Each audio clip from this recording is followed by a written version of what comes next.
who that. I'm a who that. Long as I'm living, I'm a who that. Lose or winning, I'm a who that. Sports coma, yeah, this is where we do that.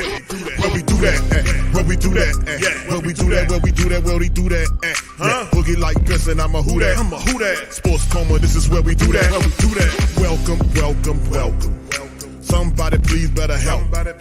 Running this thing like Elf. I thank God every day I'm not a felt.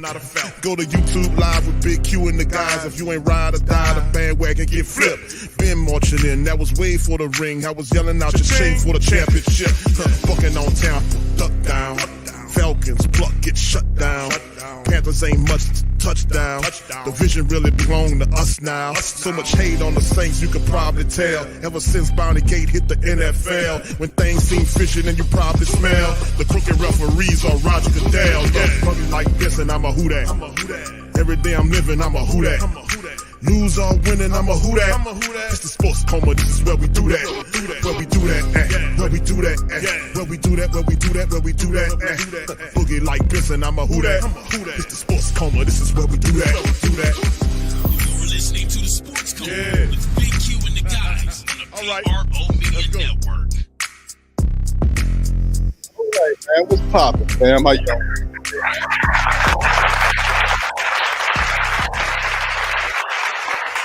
Shout out to the fam, man. We up in this thing, Sports Coma, representing the mighty Who Dat Nation. And like I've been saying for some time now, welcome, welcome, welcome. You're now rocking with the Sports Coma with Big Q and the guys, where we have intense, entertaining, educating, and enlightening sport talk from your favorite sports fam. What's poppin', fam? How y'all doing today? Hope y'all had a fantastic weekend. Well, weekday, going into the weekend. A fantastic week, a very productive week is what we're aiming at. And speaking of productivity, what a hell of a day for our great Saints organization. I mean, my goodness, so much stuff was popping and shaking and snapping. You would think they would, that the cycle was just ridiculous in news content today. We got a lot to talk about on this stream, including training camp day number 8 news and notes. And the boy was some notes to talk about in terms of some of the other stuff that was going on. Finally, we talked about it. Cam got his bag. Remember, we talked about it on the last stream that it was close. Turned out it was the next day. Oh boy, word on the street never failed, does it? We're going to talk about that on this episode. Also, AK-41 got his suspension, and it's only 3 games. How about that? 3 games. And it brings to thought that if Alvin had not went to the commissioner and talked to him, would it have been more? I definitely said it'd been more games. But Alvin Kamara did it smartly, and all he got was 3 games for the Saints. So not a month worth of games, 3 games, and the Saints should be fine. And for 3 games without AK-41, and then he comes back the final game of the month, and we're gonna handle some business against the Tampa Bay Skunkaneers. So also a lot of stuff shaking. Also, John Gruden showed up in Saints camp again. That was released early by Jeff Duncan of NOLA.com, Tom's Picayune. He dropped that little bomb on So it was a lot of stuff going on. We'll cover all that and more on today's show. And also we'll react to Dennis Allen's video, Trevor Penning, and also Alvin Kamara spoke for the first time.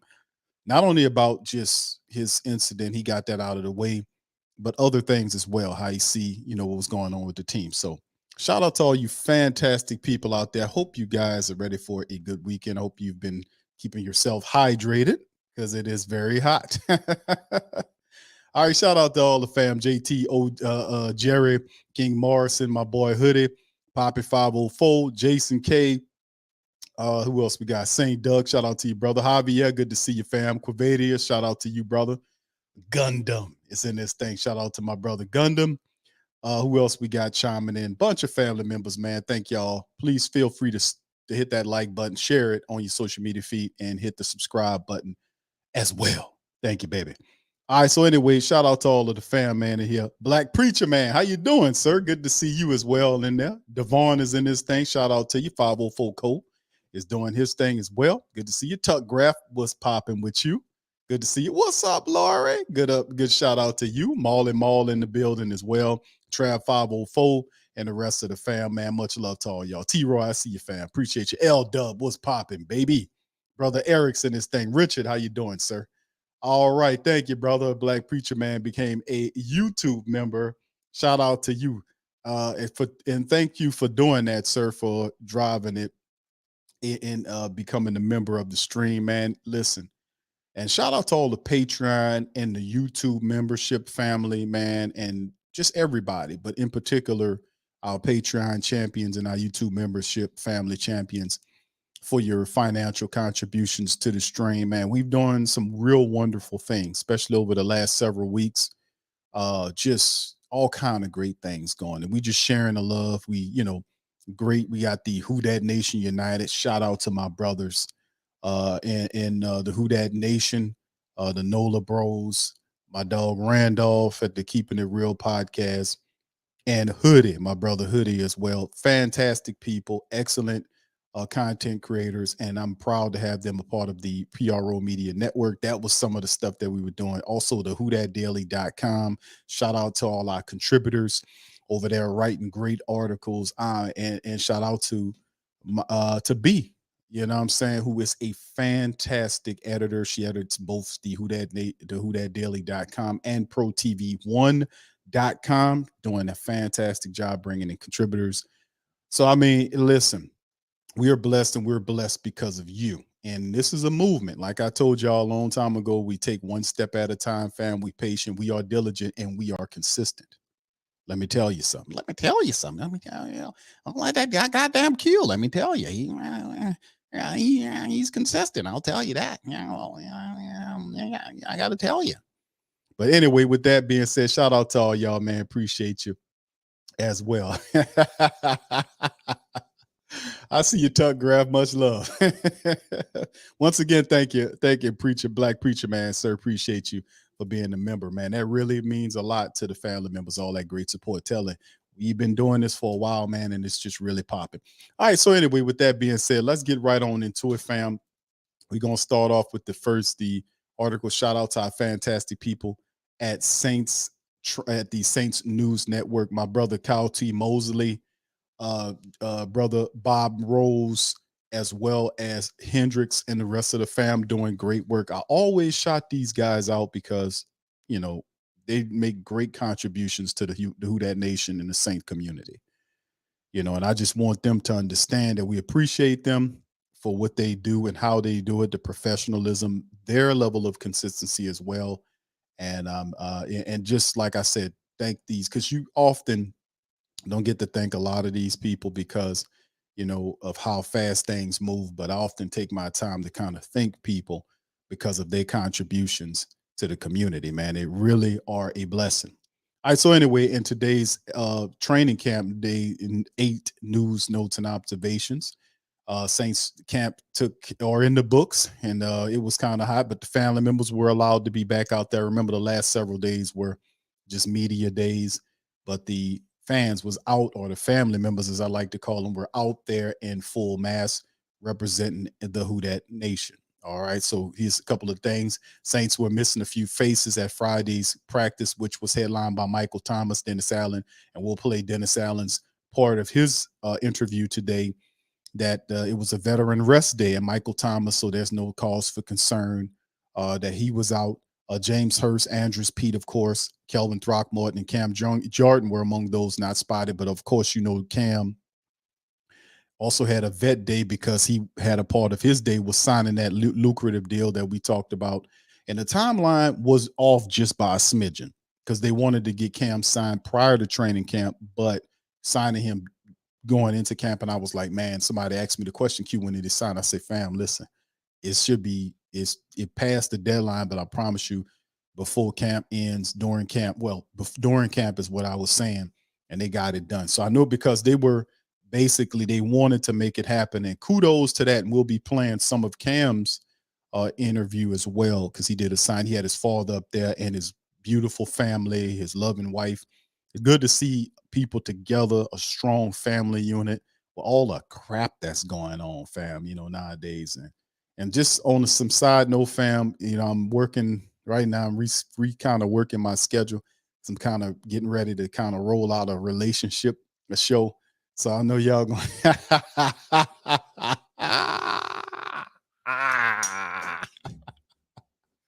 I ain't gonna talk about it right now. I'm gonna just hit y'all with it one day. I'll be pop up here with a suit on, with 3 triangles behind me spinning. All right, anyway, let's keep it going. I'm just messing with y'all, man. Or am I? All right, let's keep it going. So anyway, all right. So starting looks and more with offensive line missing a few would-be starters. The team rolled the look of Trevor Penning, Landon Young, Eric McCoy, Cesar Ruiz, and Ramczyk. And we pointed out a few more times in the reps that Young was getting some work, which is what we talked about. Which is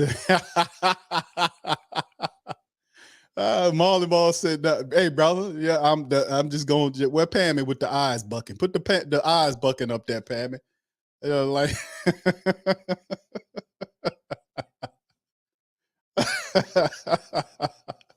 You're gonna buck them eyes, man. Oh man. All right, so we pointed out a few times in recaps that Young was getting guard work, which is cool because we wanted to see what Landon Young could do. You remember several times, man, we talked about Landon Young. He was a drafted guy here, and he kind of got hurt.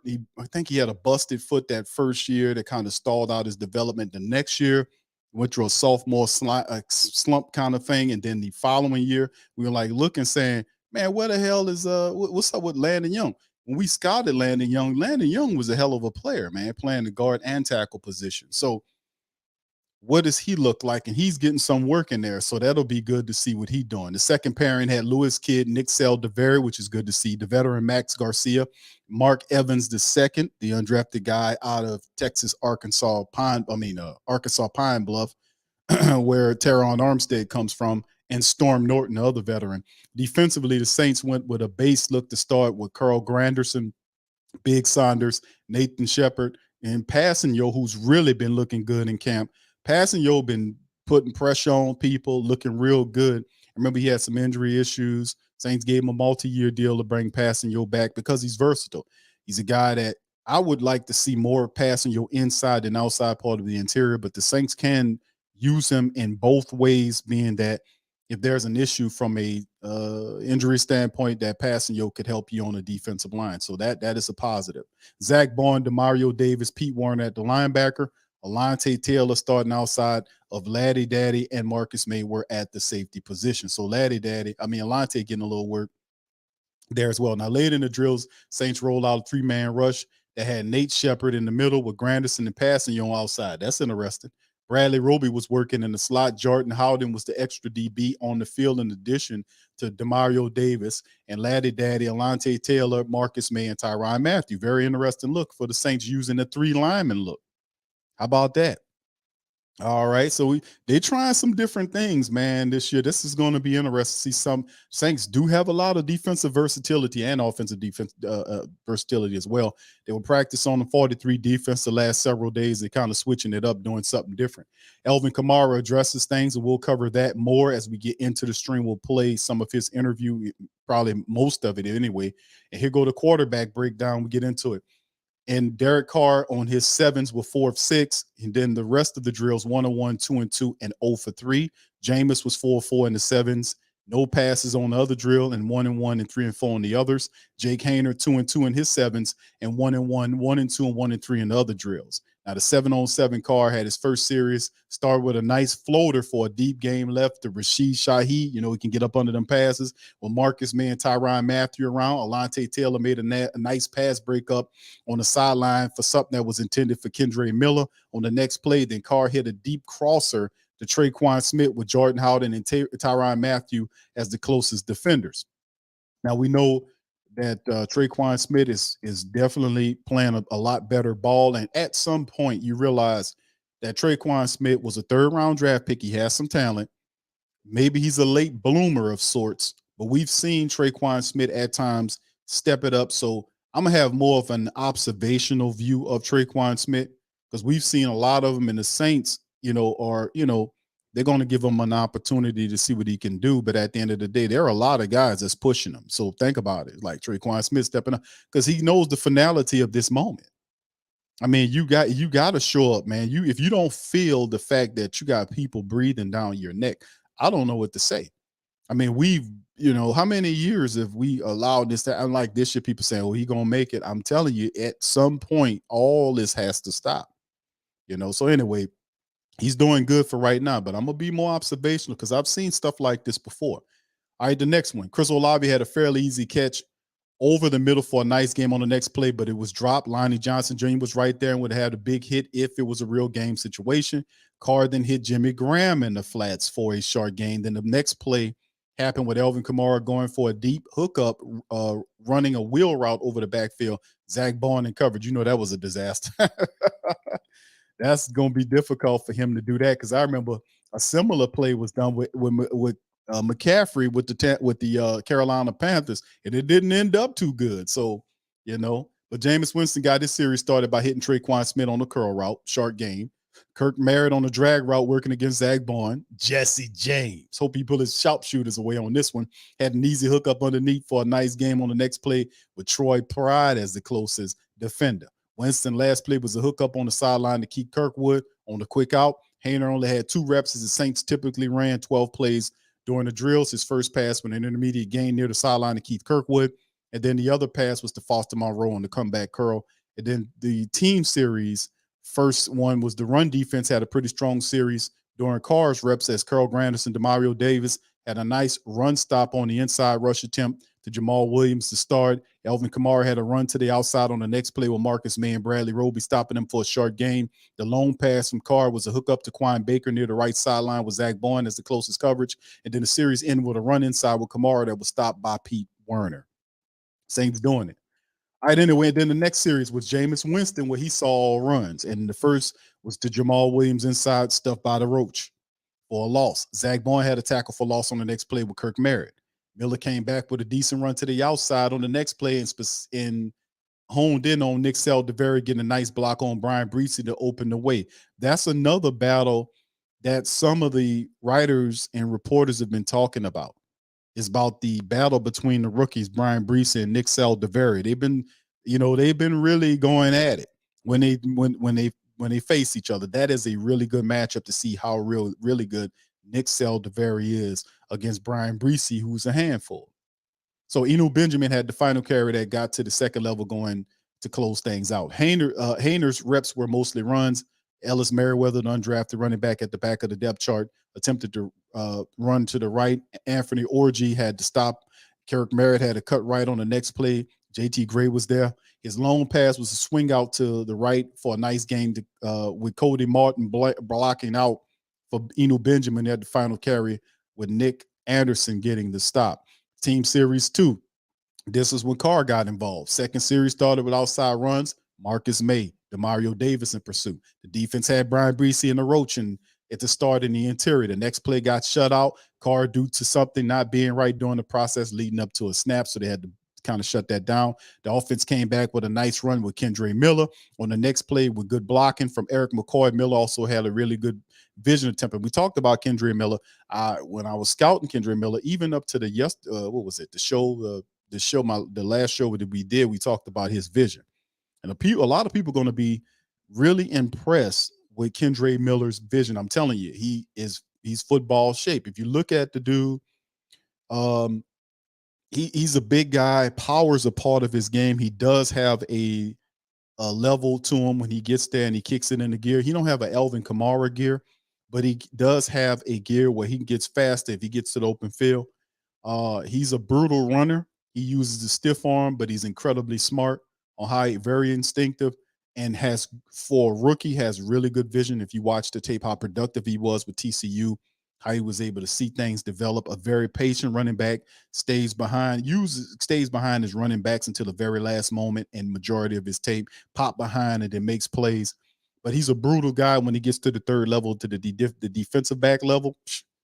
You're in trouble if Kendre Miller gets the third to the defensive back level of the opposing defenses. So Yeah, he's awesome, man. So Carr hit a deep crossing route on the next play to Taysom off the deep left sideline with Marcus May and Pete Werner as the closest defenders. He closed out the series, hitting Traquan Smith with Hugo Amadi in coverage. Carl Granderson had a pressure on the play, which could be considered a sack. So Granderson, passing Yo, Peyton Turner, we've consistently over the last several days of camp have heard and seen that those guys have been very good in what they've been doing. Constant pressure from those guys. Winston hit his long pass to start with a crossing route to Lucas Crawl with Nephi Sewell in coverage. Another guy that's talked about. Kirk Merritt had an outside run on the next play that was stopped by Isaiah Foskey. Winston took off on the run the next play, but it was already blown dead after Hugo Amadi had the sack coming off a blitz from the slot. Even though he's undersized, Hugo Amadi makes plays, man. He makes plays. Jamal Williams had the final play with a short run inside. Now, Hayner's first play during the series was an inside run to Benjamin that was stopped by DeMarco Jackson. Hit a little hit stick on the play. Hayner completed his first pass to Lynn Bowden Jr. with Troy Pride in coverage for an intermediate game over the middle. The next pass attempt for Hayner was incomplete to Benjamin in the flats. The final play of the series was the toss play to Ellis Merriweather for a short gain that was stopped by Ty Summers, the special team linebacker. Team series number 3, tough series here for the team. The first team, Carr's first pass was incomplete as it was first tipped at the line, courtesy of Kalen Saunders. The second was a sideline shot to Quan Baker, but the timing was obviously off. Big Nate Shepard and Tanu Passio combined for a sack on the third play. Passio once again. And on third play, then the series finished with a deep right attempt to Chris Olave with Lonnie Johnson Jr. in coverage. He was open, but he didn't connect. Trevor Penning had a strong block on Granderson and pass protection on the next play. When Winston's final series saw Rashid Shaheed on the slant for a short hookup to start, then he hit Lynn Bowden underneath with the curl with Sewell in coverage, Hugo Amadi around there. Winston then tried Quan Baker near the sideline for the intermediate pass, but it was a little low. Once again, honed in on Trevor Penning, who was having a strong rep against Isaiah Foskey, another battle to watch. The series ended up with a deep hookup down the seam to Lynn Bowden with Sewell in coverage, but Bowden made a really good adjustment to get the deep pass, which is a part of his game. And I talked about Lynn Bowden Jr. because I remember Lynn Bowden Jr. at the University of Kentucky. He did everything. He played quarterback, running back, wide receiver. He was special teams guy to help. So if he can win the return man battle, he has duality and multiple applications for a very imaginative offensive room. He can be used in many ways. We won't talk about versatility. So it just comes down to that.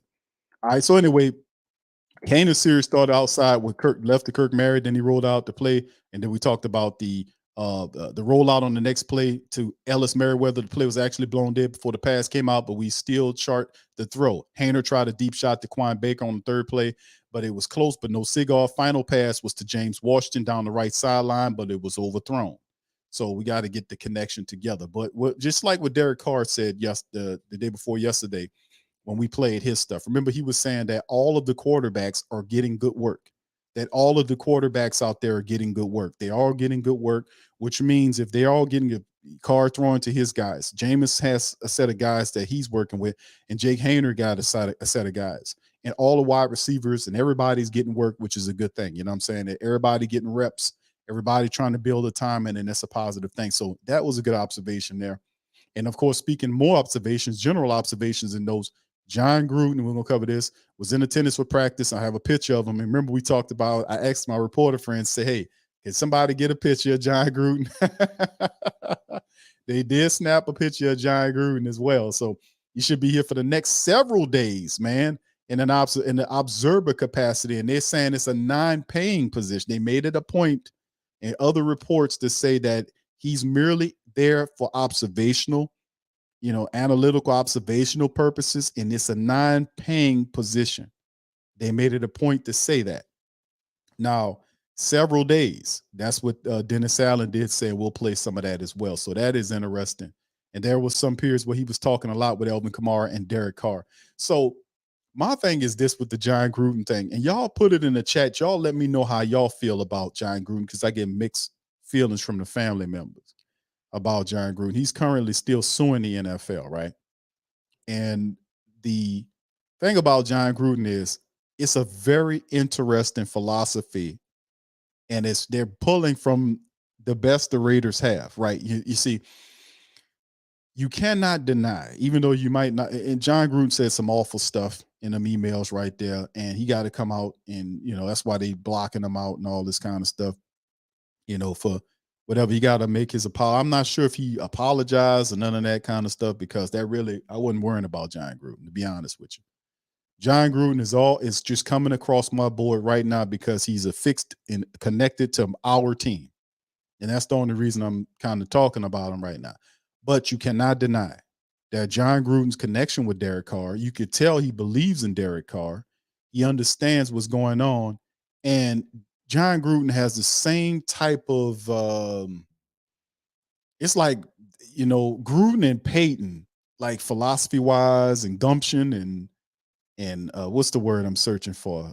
And attitude and, temperament. They mirror each other with a lot of things.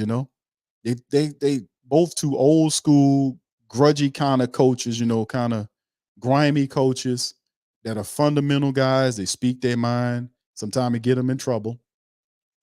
But John Gruden being attached to the Saints, this is something about Dennis Allen inviting them in here and bringing them here. And Carr had his best years with John Gruden, and now the Saints are pulling. And then you have Dennis Allen, who's a former Raider coach. Carr, who was a quarterback that he drafted in the draft, is not a Saints guy. He got several Raider players here, and now here comes John Gruden in the door to teach his philosophy to the offensive room.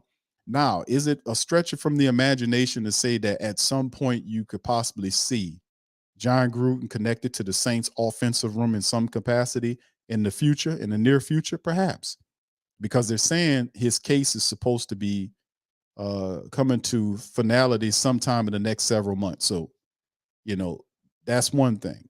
But, he would, in order for him to get that, I'm not sure if he apologized, but he would probably have to issue an apology, whatever you got to do, and in some capacity be here for the Saints. Now, that'll be interesting if they walk down that road with John Gruden and bring him in here, because this is the second time he's been here, and Dennis Allen said he's going to be here over the next several days. So don't worry about him. Don't worry about the guy standing over there behind the curtain. Use the old Wizard of Oz analogy. Pay no attention to the man standing over there behind the curtain.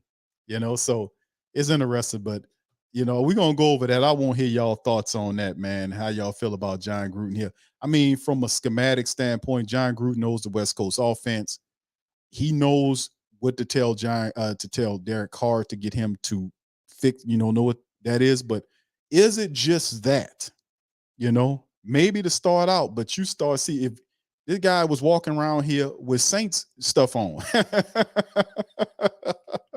Y'all think I'm bull crapping? Look at this. Look at this. Look at John Gruden. He got Saints shirts and hats on and shit. Now, what if you're just coming around just to talk? Do I need to? Hey, you know what? You just coming around here to talk.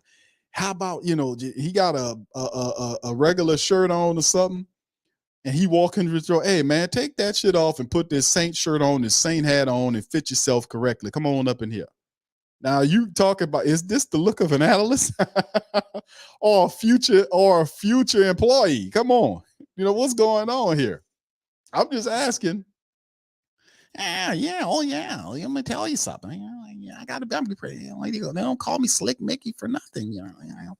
Listen, I'll slide something on you. I'm telling you. I'll tell you. I'm Slick Mickey. I'll tell you something. All right, K-Man says that Gruden was hold a call sheet in the pic. Yeah, there it is right there. This the picture. John Gruden got a Saint hat on. He got a Saint vise on and Saint shirt. Does that look like?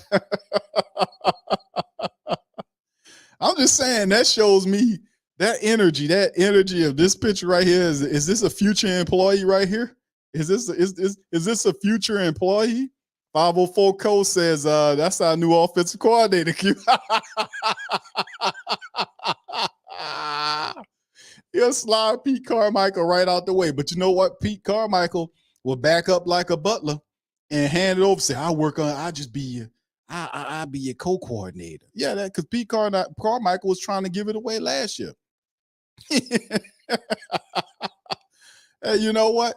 Listen, man. This dude look like a future employee? What's happening, fam? How y'all doing? Shout out to you, man. Good to see you, fam. Quaveda says, I don't understand why they couldn't just Zoom call Gruden and let him add his 2 cents. Carmichael should be the OC if he can't run the offense. He's saying their angle, bro, is showing you that Gruden is as you can see him talking to Carr, he's trying to get the verbiage straight according to what they're telling us to get Carr on the West Coast style to the Saints. The Gruden connection to the Sean Payton connection, the offenses are mirror, kind of similar. But I'm saying, I get that. One visit, but he's going to stick around several days to make sure Carr get it. And Carr already looks like he's picking up on a lot. Not saying, just saying. But when you bring a guy around and then he got Saint shirts and hats on and shit, the next thing, oh, let me tell you something. I'll tell y'all know me all well. Let me tell you. I tell you, I'm Slick Mickey. I'll slide this guy on you quick. You won't even know he's there. Let me tell you something. I'm Slick Mickey. Yeah, Slick Mickey will slide him on you. I'll tell you what. All right, so anyway, let's finish up on this, man. Jari Evans continues to integrate himself in the practice interior offensive line. We see a lot of Doug Marrone as the main authority there. Several players have complimented what Evans brings to the table for the group. And this is something that's eerily similar to what Zach Strief was doing. But no disrespect to Zach Strief. But Jari Evans, to me, is a, far better player. Come on. No disrespect to Zach. But I'm saying Jari Evans is a guy that can teach the young guys and even some of the more established guys, how to do this in here, because he did it for years and was one of the best Saints offensive interior men that we had. And we've had quite a few of them, and Jari Evans is up there. So having him here and Leroy Glover here on defense, super uber big. Love what they're doing on the field. You got Leroy Glover, one of the best, because we had a lot of them too. Definitely top 3 in the defensive tackles. I mean, there was a lot of really good ones out there for the Saints in history, but Leroy Glover is there coaching up the defensive line as an assistant, and Jari Evans is here. So that is just big for helping out Doug Marrone. That is awesome. I just love that. I just love what they did with the assistant coaches, Clancy Barone, the tight ends. I just love what they did. Last year, they had Cody Burns, who people just can't stop talking about. So cool. It could be situational. Jordan Howden looks like he's the extra defensive back in the pecking order right now. During walkthroughs inside when him on the field, he was actually in the back half of the defense with Marcus May. Now, Marcus Robinson was coaching him up on position and such, which is not a surprise, because Jordan Howden, when they drafted, I was like, man, what are we doing? Why don't we go get this? They got Howden, and it was like, man, the question was like, Q, why we got all of these? Man, while we drafted that kid, we got this, we got all these guys they were naming. But most of the safeties they were naming were guys on 1-year deals. Jordan Howden's the future. You got the next shoe to drop in terms of the Saints suspension is Marcus May. He's the next guy to drop, and we probably know where he's going to get. He's going to get the same amount of games as Kamara. So be looking out for that to have. That's an easy one now. So from his jet time. So you have him there, and plus remember Marcus May has a physical style of football. He missed 6 games last year due to injury, and having Jordan Howden there, then is Linbaugh. What is it? Lonnie Johnson Jr., Jonathan Abram, and all these other guys are on 1-year deals. So Jordan Howden is a guy you can look at, and he's a solid dude, man. He can tackle, he can cover. Guy's good, man. So anyway, but I'm not surprised by that. Marcus Robinson, our secondary coach, works with the safeties. Coach Woods works with the cornerback, so he get him coached up. Alontae Taylor is growing in the slot as well as Ugo Amadi. Amadi made a few nice plays on day in as a climber. A lot of people talked about Ugo Amadi. Only issue with Ugo Amadi is that he's an undersized guy, but he flashes on film. He was flashing on film when I was looking at film of him playing on the special teams. He has a nose for the ball. He's just, he's a little smaller, but he has a big heart. He's intelligent. He has a nose for the ball. He's always around where the ball is. He's around there. And, of course, they're saying Alontae Taylor growing in the slot.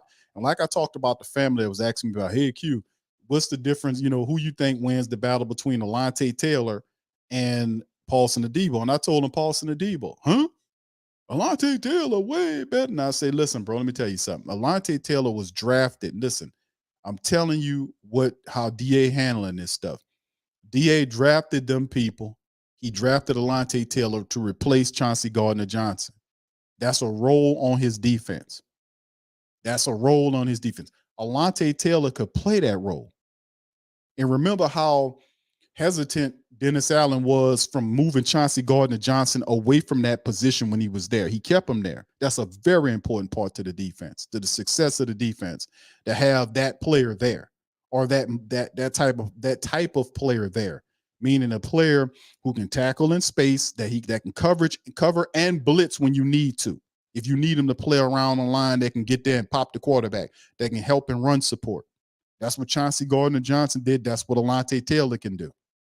So ain't no way in the world if I'm Dennis Allen, I'll play games with you.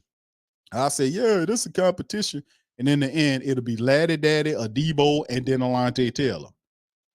And like I said, Alante is going into his sophomore year. And Adebo had a sophomore slump last year. It happens to them. They go through that second year, and things kind of is a little difficulty there. So you're going to see Chris Olave have a little difficulty. You're going to see Rashid Shaheed. All of them go through that sophomore slumpish year. Paulson Adebo, look how he's looking in camp. He's looking solid. So as long as he's healthy, he's going to be the starter next to Lattimore. And if Alante needs to play, because Alante played that position outside and inside, he can do it. Hell, if you need Alante to slide back to safety, he'll play that for you. That's what I'm saying. That's why Alante Taylor was drafted, to replace Chauncey Gardner-Johnson in that role. And Dennis Allen knows how important it is to have that type of player in that type of role for the Saints defense.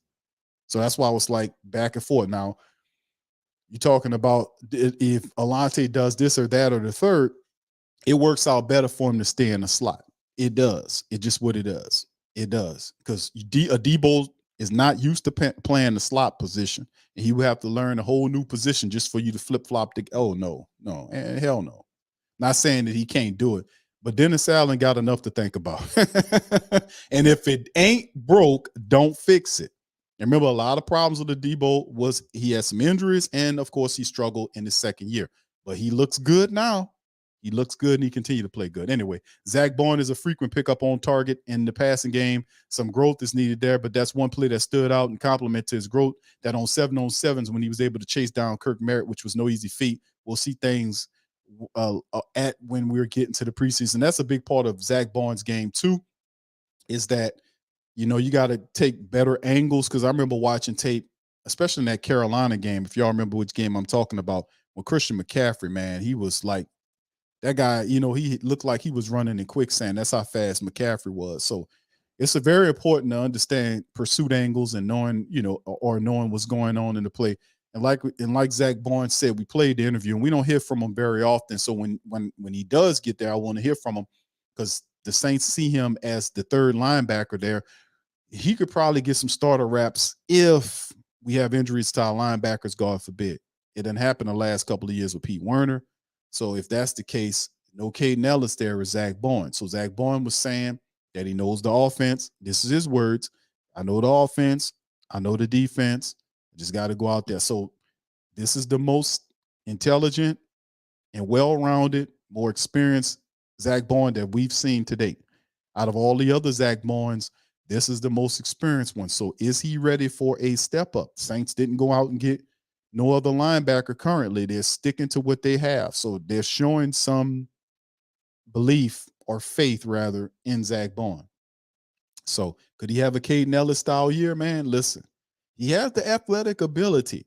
A lot of times I can see he misreads things. He's slow to react, but he got to clean up some stuff in his game. But the guy didn't play linebacker much. The Saints drafted him linebacker. He in his fourth year, and he got to do it. 4 years, and you bet to know how to play the linebacker position. You got to drop into coverage, and you also have to get there and blitz and make things happen. So Zach Bourne been doing some pretty positive things. Just hopefully he keeps it up. Will Lutz ended up missing 2 of his kicks today, finishing 5 of 7. He missed his second kick after hitting the right uprights in a few attempts. Then he missed the first kick in the second frame, wide right. Lou Hetley was the holder. Blake Gillikin handled the punting duties, and he has some big hang times. We know what time it is with Blake Gillikin. He'll put you on that island. You know how to punch in and put you in that coffin corner punting that Blake Gillikin learned from just toot from his mentor, the great Tommy Morstead. So I mean, we Morstead really got Blake Gilligan together. We'll see a little bit more of the running backs in offense. There was one of the plays in a walkthrough, Alvin Kamara run on an angle with Jamal Williams going into the flat. And this was something I talked about as well. Then we talked about the offensive imagination of having both Alvin Kamara and Jamal Williams out on the field at the same time. The going back into our great Saint intelligent mindset, and remember that when Reggie Bush was out there, and Alvin Kamara is a similar back, even though I think he's more dynamic than Reggie Bush. To really say that, because Reggie was pretty dynamic, no disrespect, but just greatness. But Alvin Kamara should be decoyed a lot more than what he is. He should be decoyed more. You got all these other guys. You need to learn how to decoy Alvin Kamara and send him in motion and have people to look at him and then put Jamal Williams to the opposite side. So, I mean, and run him in the opposite direction. So what I'm saying is it's all bounded on the imagination of the offensive room. And I just keep thinking to myself, if that is indeed the case, an offensive room could definitely benefit from having a certain person that got some experience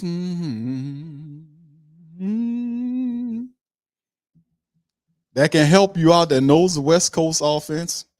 The only person here to headbutt with him is in Denver, so he won't have any issue at all. And it just seemed like the Saints are getting the best out of the Raiders right now. Really, it's just insane. And this, like I said, I'm going to say this and say it again. I'm going to say it and say it again. This here does not look like somebody just visiting to help out. This looked like an employee. Yeah, I'm coming up in there. I got my own hat. I got my shirt on. You know what? Throw me one of them Saints visors. Throw me one of them Saints hats. Let me put them on. You can say what you won't say, but I'm saying pictures are worth 1,000 words, man. And this here, he looks like an employee. I'm not saying that he's signing them. I'm just saying looks can be very deceiving. All right, so anyway, Kamara was among the punt return group today that included Kiki Cote, Rashid Shaheed, Hugo Amadi, and Chris Olave. And one of the things Pennon said today was worth relaying, that he said his injuries were more bad luck than anything. First injury was a toe got caught in turf. Wasn't even sure on the second. After the play, he also talked about working on technique. We're going to play some of Pennon's interview today as well. So that's what happened to camp. Shout out to John Hendricks. Appreciate you, brother, for your contribution to the Who Dat Nation. Shout out to my brother Kyle T. Mosley, Bob, and the rest of them at Saints News Network. We appreciate you, love you, and respect you. All right, so let's move on to the next thing, fam. Straight from the WhoDatDaily.com. New Orleans Saints star Kamara was suspended today. 3 games. Will play Kamara's interview as well, his thoughts on it. He wanted to get that out of the way. Remember, he hadn't talked to the press, and he was waiting to after the suspension, very strategically done. I'm pretty sure he worked that out with the lawyer until after it happened. I'm going to talk on it. I'm not going to keep talking on it and saying over. I'm open, say whatever I got to say and just let it be about football. Let's get beyond it. So anyway, he did it the right way. So anyway, shout out to Niles, man. He dropped the scoop. New Orleans Saints star running back Alvin Kamara set to miss 3 games for the 2023 NFL regular season due to suspension issued by the league for violating the personal conduct rule. And this is the tweet from Adam Schefter, had dropped it. Also, Chris Lamons was also given the same 3-game suspension, who was also with him, in Vegas that time. So that's a little scoop there. And also, it's, all the stuff happened from the Las Vegas incident. As a part of the resolution, Kamara was ordered to complete 30 hours of community service, pay restitution to the victim, past due medical expenses. And to our knowledge, that's been done. He paid the guy $10 million. That was a settlement, and $105,000 worth of his hospital bills. So he paid for all that, plus issued a apology. So he covered that. So the 27-year-old running back expressed remorse and contrition for his actions, admitting that he made a terrible decision that caused embarrassment to himself, his family, the Saints, the city, and the NFL. He emphasized that he never intended to cause harm to anyone and deeply regretted the consequences of his actions. I know Alvin Kamara is not a bad dude. He's not a bad dude. Young people, he's a younger guy, but this was a situation that came to him. I don't know. It's not very often that you'll have a man that will walk up to you, and there's several of you with other people, and then try to holler at your girlfriend and then try to touch her. Don't punch you or nothing. So it's just a part of the game dynamic. It's about it's the street level game. Street smart's a whole nother thing, but understanding what's going on and and knowing how to deal with things, because that guy out there got a $10 million pitfall real easy off of something. And even though we know Alvin's a multimillionaire, several of the Saints players are, but it's hard for a man to cough up 10 million on something like this. This is just like crazy. $10 million just like that. So, I mean, in the end, it's behind him. I'm glad that it's finally done. Kamara met with the commissioner, discussed the incident, and he hopes to learn from his experience and grow as a person and a player. Next time you go out to Vegas, bring some goons with you. Let them keep these people away from you. You're not a regular brother, man. That's a problem. A lot of men, I'm the same as you. No, you're not. You're a public person. You're a person that is a celebrity. You need to have some little cushion there in certain scenes or places that are controlled. Like if you are signing autographs somewhere, you know what I'm saying? Or you at a charity event, certain controlled environments, you can kind of meet with people. But out on the street like that, you need protection. You need a security guy there or two to keep people away from you, stuff like that. Like you see some of the other people doing, they'll have a security guy to kind of keep you away from them while they moving around. Back up, please. Back up, sir. Excuse me. Back up, and they get in and out of buildings. Yeah, that would be a good investment. With the suspension, Kamara will miss crucial games against the Titans, the Panthers, and the Packers. So I'm not worried. I'm no disrespect to nobody's team. The Tennessee Titan game is going to be a pretty good game. Looking forward to that simply because it's the first game of the regular season, and the Titans are strong, where we want to see the Saints be tested, which is the interior defensive line. We want to see if our line can handle up to Derrick Henry, the brutal running back. The Panthers, no disrespect, rookie quarterback. They got a lot of talent on the team. But, we still got Jamal Williams there. We have Kendre Miller, who's going to be given extra reps to get ready. I'm pretty sure the Saints, if they want to, they can bring in a free agent running back, or they can just stick with Eno Benjamin. They appear to like Ellis Merriweather, and he's undrafted, but he's a bell cow. These guys are north-south runner, a brutal running back. But Eno Benjamin, to me, seems like a guy they can probably hang out with, and have him there if something happened. Of course, you can mix Taysom Hill in there too. So if you need somebody to go in there to the running back room, Taysom Hill is there. You can use him as a running back. So the Saints do have some versatility there. And when he does return, it'll be week 4 when the Saints face off against the Tampa Bay Buccaneers. Until then, the team will have to rely on other players, as I mentioned. And this is one of the things that we have to deal with. So that's finally behind us. And well, not totally until he comes off the 3rd week into the 4th week, when the 4th week of the regular season starts, and then all that'll finally be behind us. But for right now, we finally got it. Alvin Kamara, just 3 games suspension. I myself thought it would be a lot higher.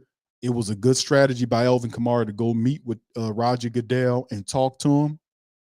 That made it look better, as opposed to just doing your thing and then letting it just fester. He would have hammered him. He probably gave him at least 5 games. He would have hammered him. But for him going and talking, that was a smart strategy. For him to go and meet with the guy and talk to him, 3 games. So there you go. Not even a month's work, but we'll have a refreshed Alvin Kamara for week 4. So smart strategy by EK41. All right, another big news of the day. I said it was a lot of news shaking and baking today, family. I'm not going to even tell you.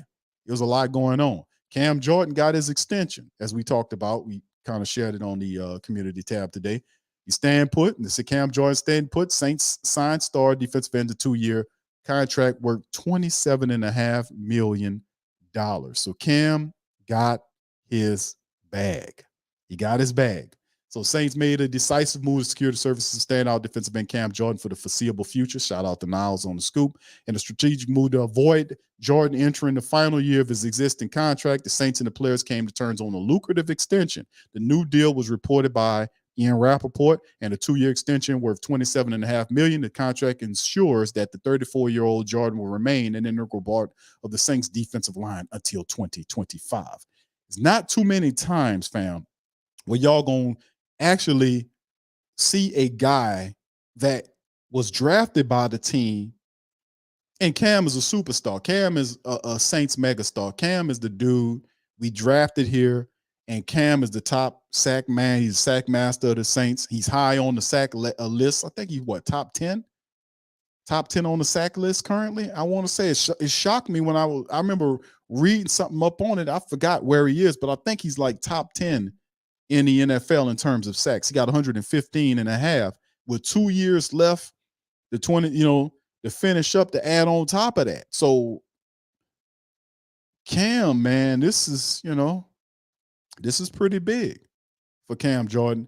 But how often do you see a first round draft pick player gets drafted by the team and then spends his entire career with the same team and wants to be with the same team his whole career? Don't see that too often. We got a real good one in Cam Jordan. Let me play this little few-minute clip right here of Cam Jordan talking about him being with the Saints. Y'all put one in the chat if y'all can hear it. I want to say, thank the Lord for the blessings of being healthy, of having a beautiful family, of everything that has been accomplished just to get to the point of being drafted by the Saints. My time at Cal was phenomenal. Being raised in Arizona was amazing. Being born in Minnesota, to watch a legend play football for a few years of my life before we got out of that cold state and into warmth where I belong, was the origin of the story. Again, to be drafted in 2011 by the Bensons, Mrs. Benson, I'm forever happy to have a phenomenal owner of an organization that from top down has been top notch. We're talking about Mickey Loomis, Sean Payton, who drafted me. Appreciate the taking a chance, I guess, as I was spiraling down to pick 24 back in 2011, sitting there in New York with the family, pops at the table, older brother, sister, cousin, Walter Venerable, the third. And, got a phone call, picked it up, and was so elated just to hear a voice on the other side of the phone saying they wanted me.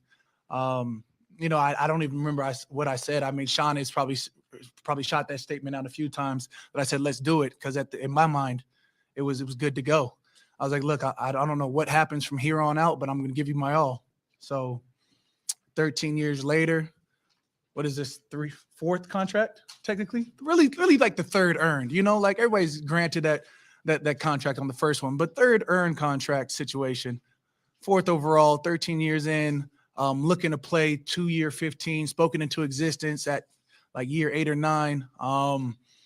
And for honestly to have the family behind me, to have everybody that I've had, I've been truly honored and blessed to enter a market as New Orleans, to enter, everything that you think that you want as a football player, coming up as a man, coming up as a kid with dreams of playing in the NFL, to sit here and be embraced by the city of New Orleans, to sit here and be able to start so many different initiatives, sitting here with the God is Love Foundation, and everything that I've been able to do in this city, being empowered not only by the Saints, by the Saints staff. You talk about Bashard Sheridan.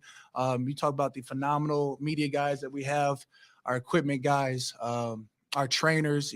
Back when Bo Lowry was in the building. Now he's an enemy over in Denver with Sean Payton. You talk about just the phenomenal staff from day one. You talk about Bum. What is Bum's real name? John Bumgarner. Throws you off. Just everybody in this building. It has been such a phenomenal and amazing experience that I couldn't see myself being anything but black and gold. You talking about from the niche breakfast spots we go to being at Ruby Slipper Cafe, to finding wonderful situations like Zach Streif being a former teammate in opening Port Orleans and the good times that we've had there. It has, this entire essence of being drafted and being in New Orleans has felt like family and stayed like family. And I can't really see myself, luckily, I don't think I'll ever have to see myself being anything other than black and gold. So appreciate it.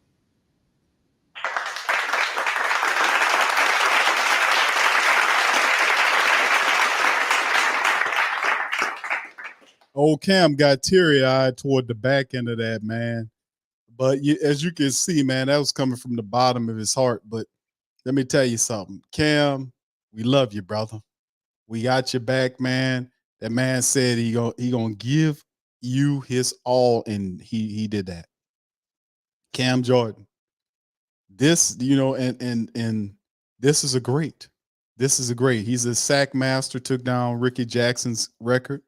He stands right now number 23rd on the all-time NFL sack list. He's 23rd currently. 23rd. The next guy he has to catch is Clyde Simmons, who has 121 and a half on sacks. Of course, we know the top sack master in the NFL history is Bruce Smith, the great defensive end from the Buffalo Bills, followed by the immortal Reggie White with his 198. They are the pinnacle. But Cam at 115 with 2 years left, he gonna make a run at this thing, man. He gonna make a run. I don't know if he gets 200 sacks. I don't think he gets that far, but I think he gets top 10. So, man, listen, we love you, bro. We love Cam Jordan. Cam is what we want all of our guys to be, all of our Saint players to be just like Cam. He's a community role model. He's a guy, he's a real deal person on the field and outside the field. Your family man, you never see him caught up in any scandal. He always does the right thing. He was brung up right, respectable, good dude. Very rarely do I hear Cam Jordan cuss, So if he keeps this type of behavior up, we might have to make him a saint. Like Saint Cam Jordan. Saint Jordan. So shout out to you, brother Cam, man. Congratulations on your contract, man. You deserve it, brother. And here's to more great years, man. We love you, bro. All right, so let's keep it moving, fam, and go into this next article right here. John Gruden, once again, talking about him as John Gruden, for those who might not have known, it was a busy day in football, period, for the Saints. The Kamara suspension, the camp news, the extension with Cam Jordan. So, yeah, Cam's extension, Alvin suspension, and then the day camp news, and then John Gruden was at camp. So it was a very lively Friday, to be honest with you.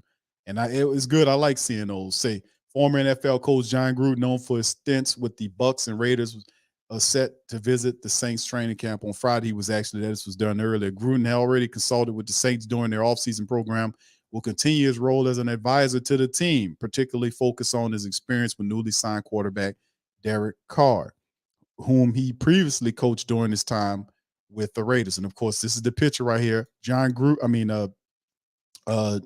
Duncan tweeted this picture that he took with John Gruden with Derek Carr. As you can see, Gruden decked down in all Saint gear. Got Saint hat on, shirt, and I think he got Saint shorts on too. Hell, he might have sneakers on with the Saint sneakers on. You never know. But and then he got a call sheet in his hand.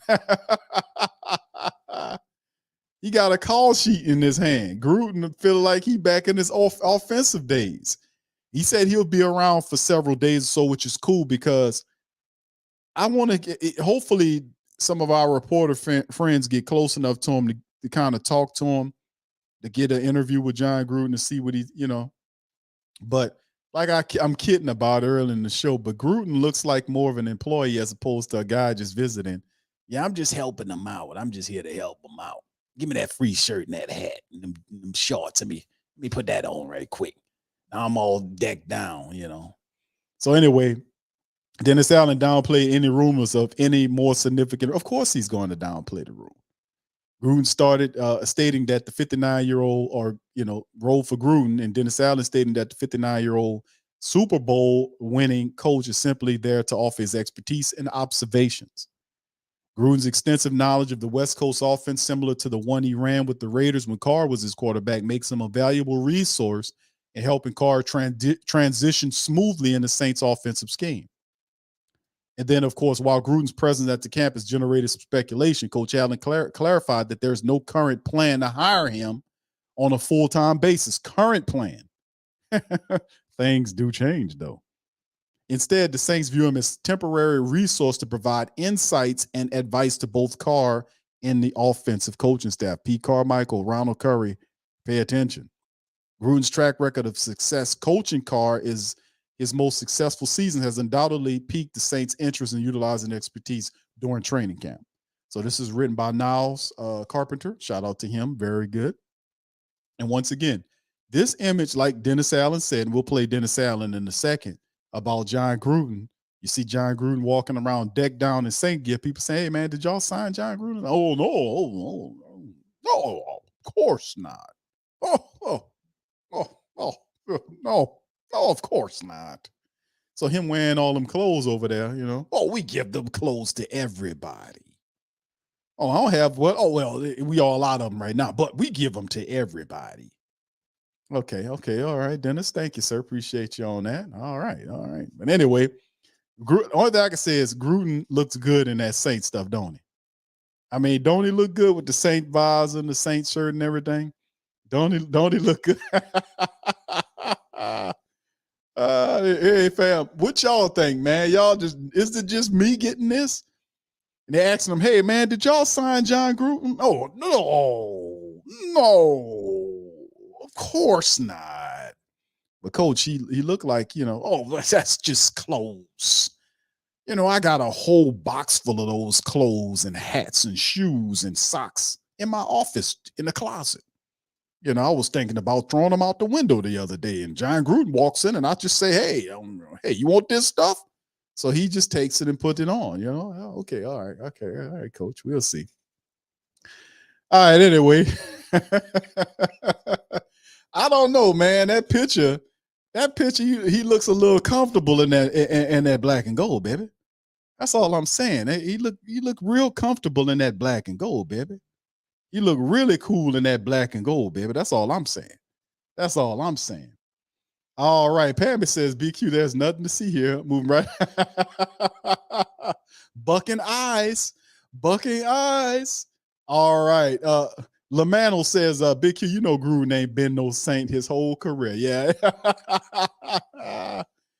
Hey, Dennis Allen is here, man. Dennis Allen's trying to get everything that's good from the Raiders or trying to get him to work. But it's interesting, man, to say the least. So he said he'll be around for several days. So that's something we're going to look at. But anyway, let's move on, fam. Let's hear from Alvin Kamara. This is what he said. I'm not going to play all of it because we got a couple other ones to go through. We're going to listen to AK-41, man. This is his first interview, since all that stuff happened. He really kind of been sidestepping it until everything happened. But he came out. I like how he addressed it. He getting in front of it. Very respectable. Let's listen to AK-41, man, what he's talking about, what happened, and how you see the team. Put one in the chat if y'all can hear this too, fam. Hold on here. Here we go. All right, look. This is how I'm gonna start it. I'm gonna kind of go general, so we knock out all the questions. I'm gonna just knock them out because I know what y'all gonna ask. So, yesterday when I met with Roger, it went well. I'm not gonna get into the details of what we discussed in the meeting, but it went well. I think we got accomplished what we need to get accomplished. So obviously, happy I got a chance to do that. Happy he gave me the opportunity to come up there because obviously I know that's not really protocol, but I mean he gave me the opportunity and I took it and went up there and met with him and it went well. On to the Las Vegas incident. Obviously, I haven't talked in a while. It's been a couple months, 18, 19 months that I've been dealing with this ordeal. Obviously, it's a tough ordeal to be in. I never want to be involved in something where someone gets hurt or severely injured or anything. Poor judgment on my end. Definitely a bad decision, but I'm a man. Everything I've ever done in my life, I stood on, and I could take accountability for it, and I could say when I'm wrong. And I was completely wrong, embarrassed the Saints, embarrassed my family, my mother, embarrassed myself, embarrassed the city, and the Shield, obviously, embarrassed the NFL. So, I just tried to do my best to kind of keep it as much away from the media and as much away from the team as I could. Obviously, it's hard to do that when, you got such a incident like that. So, I'll be lying if I said it wasn't tough. I've lost a lot throughout this ordeal. Definitely not looking for any pity, not looking for somebody to give me a pat on the back and say it's okay. I know what I did. I know what I was involved in, and I definitely take responsibility, and that's part of being a man and growing. From here, I just got to make the right decisions and make the right choices. So that's kind of what I got to say about that. So now let's talk about football because I'm back. Before we do that, did Roger give you an idea of the timeline of when I already hit on that. We had a good meeting. It went well. That's all I got to say about that. Is there anything you've learned from this stuff? Yeah, I did. I mean, I definitely have. Obviously, we know what the incident was. Just making judging that situation better. You never want to be in a situation where, especially in the position I'm in, being a leader and being a just kind of like a role model for children. I don't want to be in a position where I put my hands on somebody. Obviously, that's the last thing you want to do because one, it comes with trouble, and it could have been worse. So I'm blessed that it wasn't worse. Obviously, still hate that it happened. Hate the whole situation.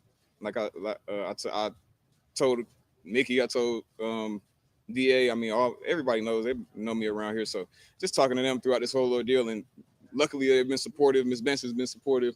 Mickey's been supportive. The whole team has been supportive, really. And it's unfortunate when you make a decision like that. But I know my character. I know who I am, and luckily I'm somewhere where these people know who I am. The city knows who I am. So that's kind of kept me going. But I've definitely learned that and in the blink of an eye, a lot can change. So definitely just got to make the right decisions going forward. It's just a matter of just walking away because you never know you can be in that situation. Yeah. It's more than just walking away. It's some of those situations. I mean, I was out at 5 a.m.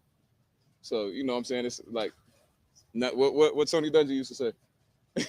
Nothing good happens after 12 at the midnight. So it's kind of just gauging those situations and being able to make the right decision and being where you're supposed to be, and sometimes taking yourself out of position and not being in those places. So. See, the thing is too, this is the thing. He was right. This was at 5 o'clock in the morning, right? and that's why I was saying it was game. So it's a lesson, and he realizes it too when it happened. But when it first happened, I was telling the family members, I said, "Fam, this some bull jive here. This like my son say, cap. This cap, man. This cap. This all cap. Not Kamara, but the guy. It's cap." Because nobody gonna walk up to several guys and then start flirting with his girl, and then according to the documents say, because I read them, that says, "Why you messing with him? He ugly," and all this, and try to touch her hand. Then they get in the elevator. They backed up off of all of that. They backed up off it. Then the guy tried to get in the elevator with them, and one of the guys stopped him and pushed him. He moved the guy hand off, and then that's when it all went the hell in the handbasket. But the guy that they beat on, he never threw not one punch.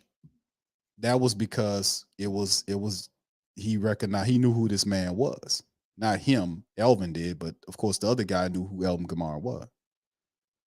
And he got $10 million out of it. So that's a big lesson to be learning, because there's a lot of pigeon games going on out here. It's a lot of scammy, rotten, underhand pigeon games going on. So if you kind of green to the game, let this be one of the situations, because they're running a lot of scammy pigeon style games out here on people. And that's what happened to Alvin Kamara, man. I promise you that. Let's finish up. has that incident affected your preparation for this season? No. Just in terms of football? No, not at all. It was a situation, obviously, and I had to deal with it. This, like I said earlier, I'll be lying if I said it hasn't affected me. It's affected me. I mean, last season, it affected me every day. Like I said, I lost a lot.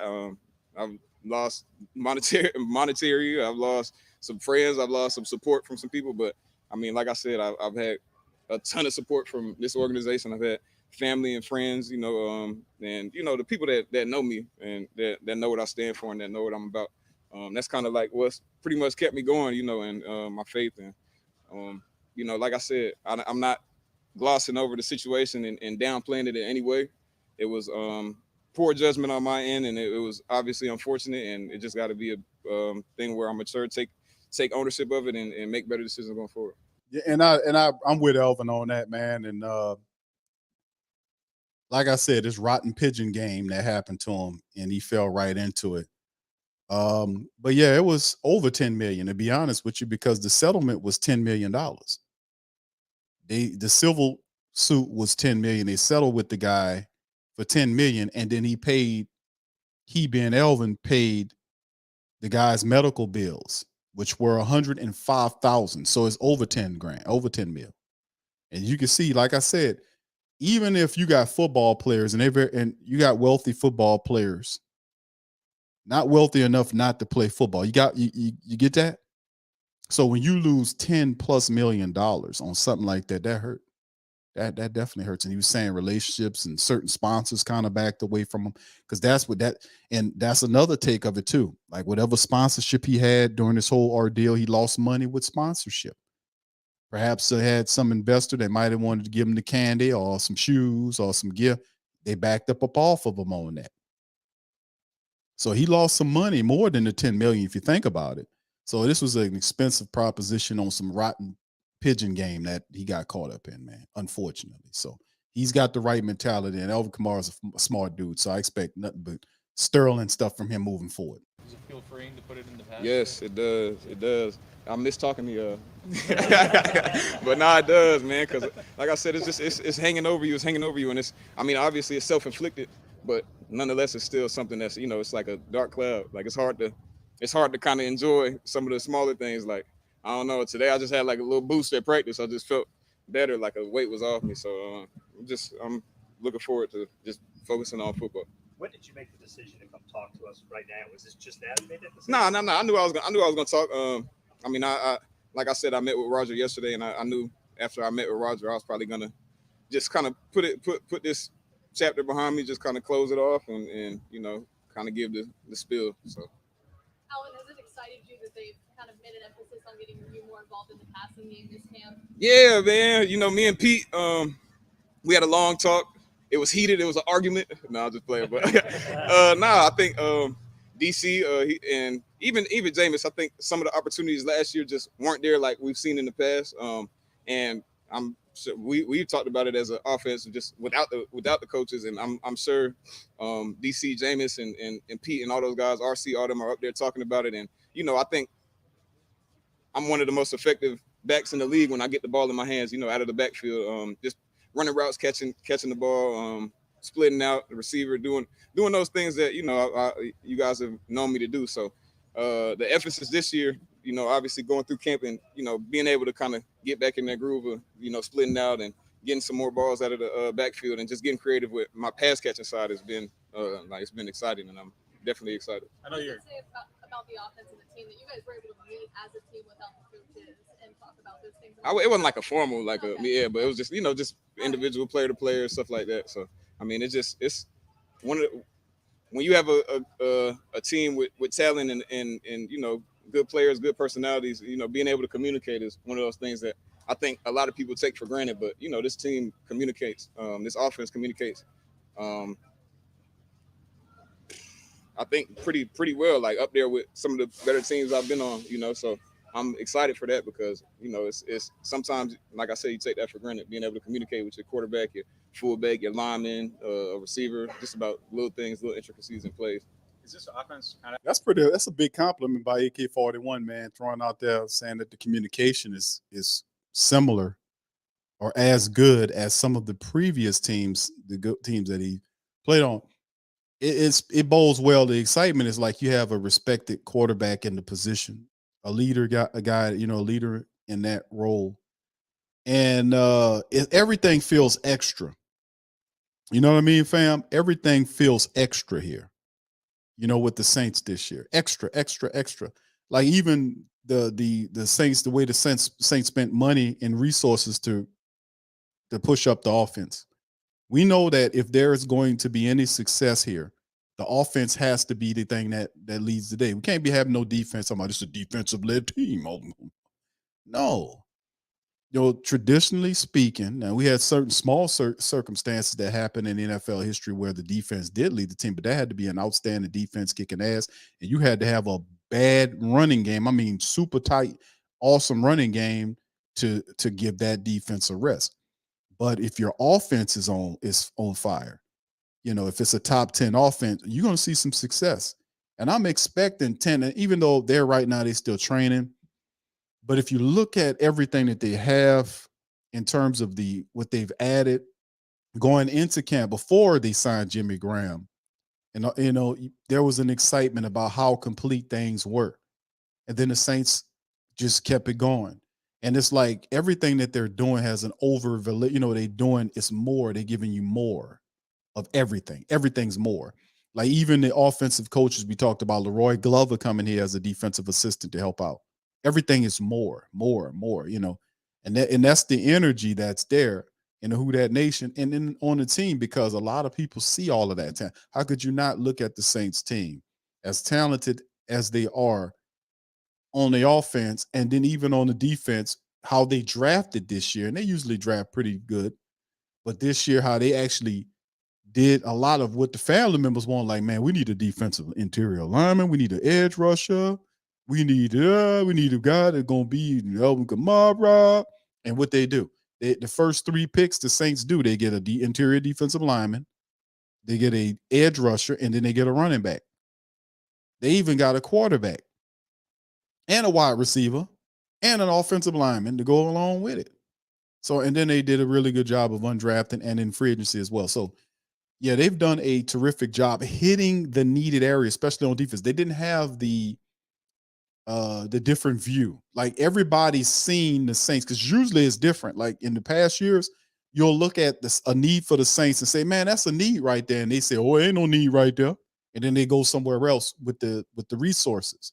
This year was different because everybody inside and outside of the building recognized the needs for the Saints team, and the Saints then did exactly what we all seen, and it all hit on the same. So, like I said, the energy is really good there, man. So, Kamara's giving some praise here.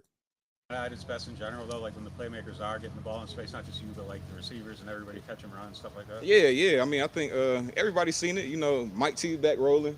I think he's looking good. He's coming back into form. He's one of those dudes that takes so much pride in what he does. I tried to remind him the other day. I'm like, bro, you ain't played in a minute, dog. Like, you played at the beginning of last year, but consistently just being on the field and getting his field back. After the injury he dealt with, I'm like, man, look, take it slow. But I know you want to ball right now, but like we know. All right, Thomas saying, what's worse, Alvin Kamara severely beating a you-know-what out of someone in Vegas, or some piddly bull crap thrown at Gruden? Kamara loses 3 games, Gruden loses his career. Who did he really hurt? You talking about Gruden? Well, I mean, you got to understand, brother, what happens with the whole situation with Gruden was the NFL ain't gonna play around with that, right? They're not gonna play it. That hits on like the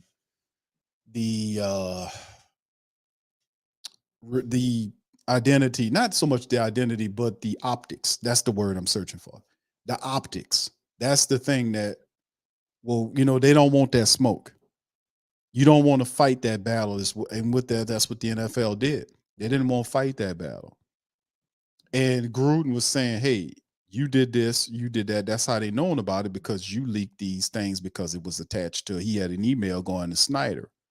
And that's how all this kind of he got caught in the thing, and then all this other stuff type of happened. He is saying that it was Goodell that leaked the emails.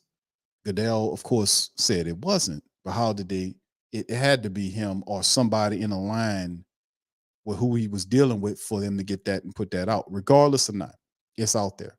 That is not a topic that the NFL or any league is going to try to attack. They're going to say to you, if that's out there like that and that's damning, they're going to get you to apologize. I don't care how long ago it was.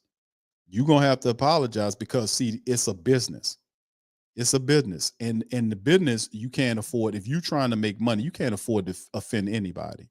So if you're in the business to make money, you can still have your business ethics, you see, because most of the time the product is not just for one type of person. The product is for everybody.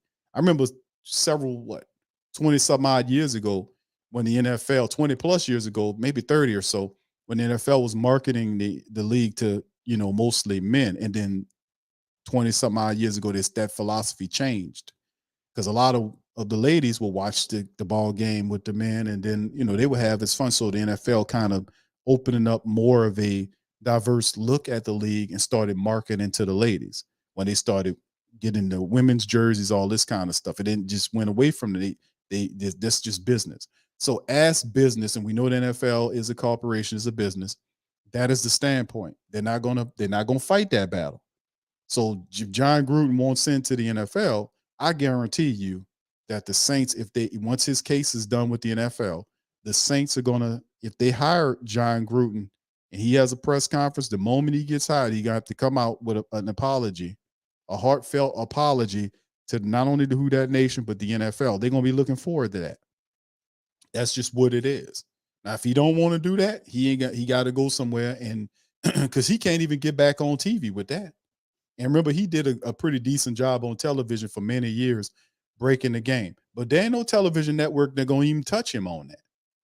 You know, so like I said, you either play the game, and do what they want you to do. Apologize for it. Apologize what you said because you did offend some people. Even you're a coach, though. Another thing is the man was a coach. He coached white players, black players, Hispanic players, different players, period, And for you to be what you're saying, how you got caught up in that, that ain't no good look, Playboy. You gotta walk that back. You gotta apologize for that. I didn't listen. I apologize. I didn't mean to offend nobody. That's how I got to go. Unless you won't play in this league. NFL ain't gonna play with you on that. I'm just gonna keep it real with you, bro. All right. Sam says Gruden is a great resource and he's good for the league. Dardale was a witch hunt and they dug deep to find dirt on Gruden. Gruden wasn't even in the league. Chuck, that's a good point. He wasn't in. Yeah, but see, that's what I'm saying is like, regardless or not, he gonna have to come with it, and y'all know that, don't you? He gonna have to come with it. That's how it go. He can't get back on commentating about the game. They won't even touch him. You're not going to be able to coach for nobody until even the NFL. If the Saints did that, they would get a lot of blowback because it's a way to handle things. Remember what happened with Drew Brees, and it's not the same thing. I'm not saying it's the same thing, but remember Drew said some stuff that offended some of the black teammates on the Saints squad. Remember that? And then Drew and then one of the players, I forgot who it was, DeMario or somebody or whoever it was, had to talk to him about it. And Drew was like, "Man, I talked to people, kind of educated me on the game. I didn't even see it like that." So sometimes all it takes is a conversation. Everybody not perfect. Sometimes you could be saying some stuff to make somebody upset. That's not your intention, but it is what it is. So if he wants to play or play or work for somebody on a football team or get on listen, John Gruden can't even get nowhere. And, it's just, I'm telling you how it go, bro. I'm telling you how it go. That's just how it is. DeMario. I thought it was DeMario. DeMario talked to him about. Thank you, Pammy. That's just how it go, bro. So if the Saints are going to do this, I'm telling you, the move is for him to get through with that lawsuit, because that's the thing. We covered this before. Got a lawsuit suing the NFL, suing Goodell because he's saying Goodell besmirched his reputation by releasing them emails, and he pointed at Goodell. Now Goodell said they didn't say it. He didn't release the emails.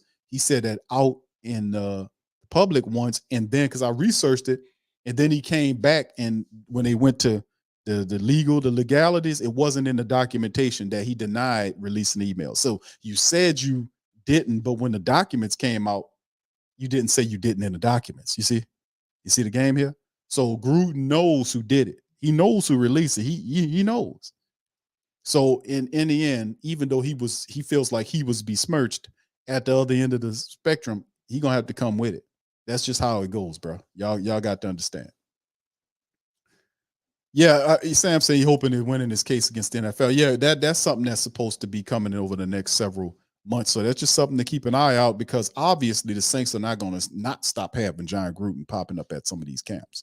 All right, let's finish out with Kamara on a few more minutes, family. Then we'll jump to our next. No, we know. So he's getting back in the form. Olave coming into another year, and understanding the offense more, understanding the defense more, understanding what it takes to be elite, in this league. All down the line. Trevor Penning getting in there. Caesar, Hurst, and Eric, and Ram, those guys, when they're going and they're healthy, and Pete, obviously, but when they're healthy, it's scary, what I'm saying? And in the past years, that's kind of a problem we had, staying healthy up front. And, it's hurt us, obviously. All around, I've been hurt, Mike's been hurt, a couple times, So, I mean, it's just this whole offense. Like I'm just excited when everybody is going and getting in there. Shaheed, he's one of those guys. I was just talking to Gruden. I was like, man, that's one of them dudes. Like you don't see those type of dudes a lot. He's a burner, got good hands and make plays. So with him, you just give him as much as he can handle every day. Just give him more and more. And then, I mean, some of the young guys, we got AT, and then obviously Jimmy's back. Shoot, me and Jimmy, I've been knowing Jimmy for a while. I've been training with Jimmy since I came into the league, training down in Miami. And I'm excited that he's back and he's feeling good and he's going. Jawan, all these, I can keep going, but all these guys, I'm excited to see these guys go out and compete and just, work together and try to, make this offense like the best in the league. What about the depth of Big time. Big time. Jimmy Graham, all of the people that he aforementioned, he said he was talking to Gruden about it. And that's the things, like, if the whole John Gruden thing is a very interesting veneer to this whole conversation. It really is. Because listen, let me tell you something. I'm going to put it to you like this. Derek Carr is a $150 million quarterback the Saints invested in, right? So far, Derek Carr has gotten everything he wanted. He got the money. Players that he wanted, he signed. That he had. Guys, Foster Monroe's a guy that he was familiar with. He's here. Brian Edwards is a guy. He's here. You have that. And then what if he wants his old ball coach in some capacity to help him out? Would the Saints deny him on that? Just a question for the family members to think about. Just a question. Because Gruden is walking around there having conversation with Derek Carr, breaking down the game, talking to Alvin Kamara. You heard Alvin said that he was talking to Gruden about Rashid Shaheed. And also, it's the other point is that John Gruden's here to educate the Saints offensive brass. That's Pete Carmichael. So when John Gruden comes there, John Gruden has a Super Bowl, even though the Super Bowl should be Tony Dungy's Super Bowl. Ain't no doubt about it. John Gruden won that Super Bowl, and I'm not taking nothing away. I'm not trying to disparage or take nothing away from John Gruden, but he was at the right place at the right time. He took over the Tampa Bay Buccaneers team. They went to the Super Bowl against the team that he was working. So at some point, he would have got it seems like he would have got it one way or the other. If his team would have to have beaten Tony Dungy's team, if history had kind of worked the way different and Tony stayed in Tampa and not went to Indianapolis, and Gruden stayed in with the Raiders, they would have more than likely head-butted in the Super Bowl anyway. It's weird, if you think about it. And who would have won that matchup? Gruden's offense against Tony Dungy's defense. I still say Tampa. By the end of the day, he's a Super Bowl guy. He knows the hell out that West Coast offense. Him and Sean Payton mirror each other in I don't know what it is. It's like that gumption. I guess I'm searching for they have the same raw style of coaching, right? You know how Sean Payton get down. You know how Gruden, Chucky gets down. So, he's a senior guy. He walks in the Saints offensive room as an analyst or whatever you won't call him. He's a senior guy there. None of them other guys can that hoist a resume quite as distinguished as John Gruden's resume of what he's done over these many years. So when he steps in there, all of them, including Pete Carmichael, are taking notes and listening to him and such and such, such and such. So listen, I remember some time ago, not exactly a similar situation occurred with the Saints, but I remember some time ago when Dennis Allen got away from the Raiders, and after what happened with him, and who was the defensive coordinator was Rob Ryan. It was Rob Ryan. Rob Ryan first year was good. I think his second year was kind of shaky. And then all of a sudden, here come Dennis Allen as an analyst. He's just here to kind of, y'all remember that? Dennis Allen popped up here. We just hiring him to overlook the defense. He's a defensive analyst. He's just here to kind of oversee things and make sure everything's fine. The next thing you know, Rob Ryan out, and Dennis Allen is the defensive coordinator. It's terrific to know history. You know that? You know that, family? Do you know that history runs in cycles? Do we realize? It's good to remember history. I remember all that. Rob Ryan. The next thing you know, Dennis Allen was here. Oh, he's just the analyst. He's just here to help Rob Ryan. Yeah, he helping Rob Ryan pack his bags and say, Rob, see over there. That's where see the door at? You can go right on out that exit and head right on. I'm gonna help your ass right on up out of here. And that's exactly what he did. And Dennis Allen has been here ever since, and now he's a head coach. So listen, I'm just saying some stuff. I don't know if exactly this is how it's gonna play, but at the end of the day, it is what it is. All right, so let's move on to let's start. Speaking of Dennis Allen, let's hear from Dennis Allen in the press conference today, Fab. Here we go. Hey guys, so just a couple of transactions. We did place Andrew Dowell on injured reserve with an ACL. So we found that out after imaging the other day. We claimed off of waivers George Filigala as an offensive lineman. So we're back at our number at 90. Thank you, Sam. Thought it was good practice today. Started off inside, got out in the heat for a little bit. I think the heat kind of got to us a little bit, but I felt like our guys kind of pushed through, and so it was good. It was good practice.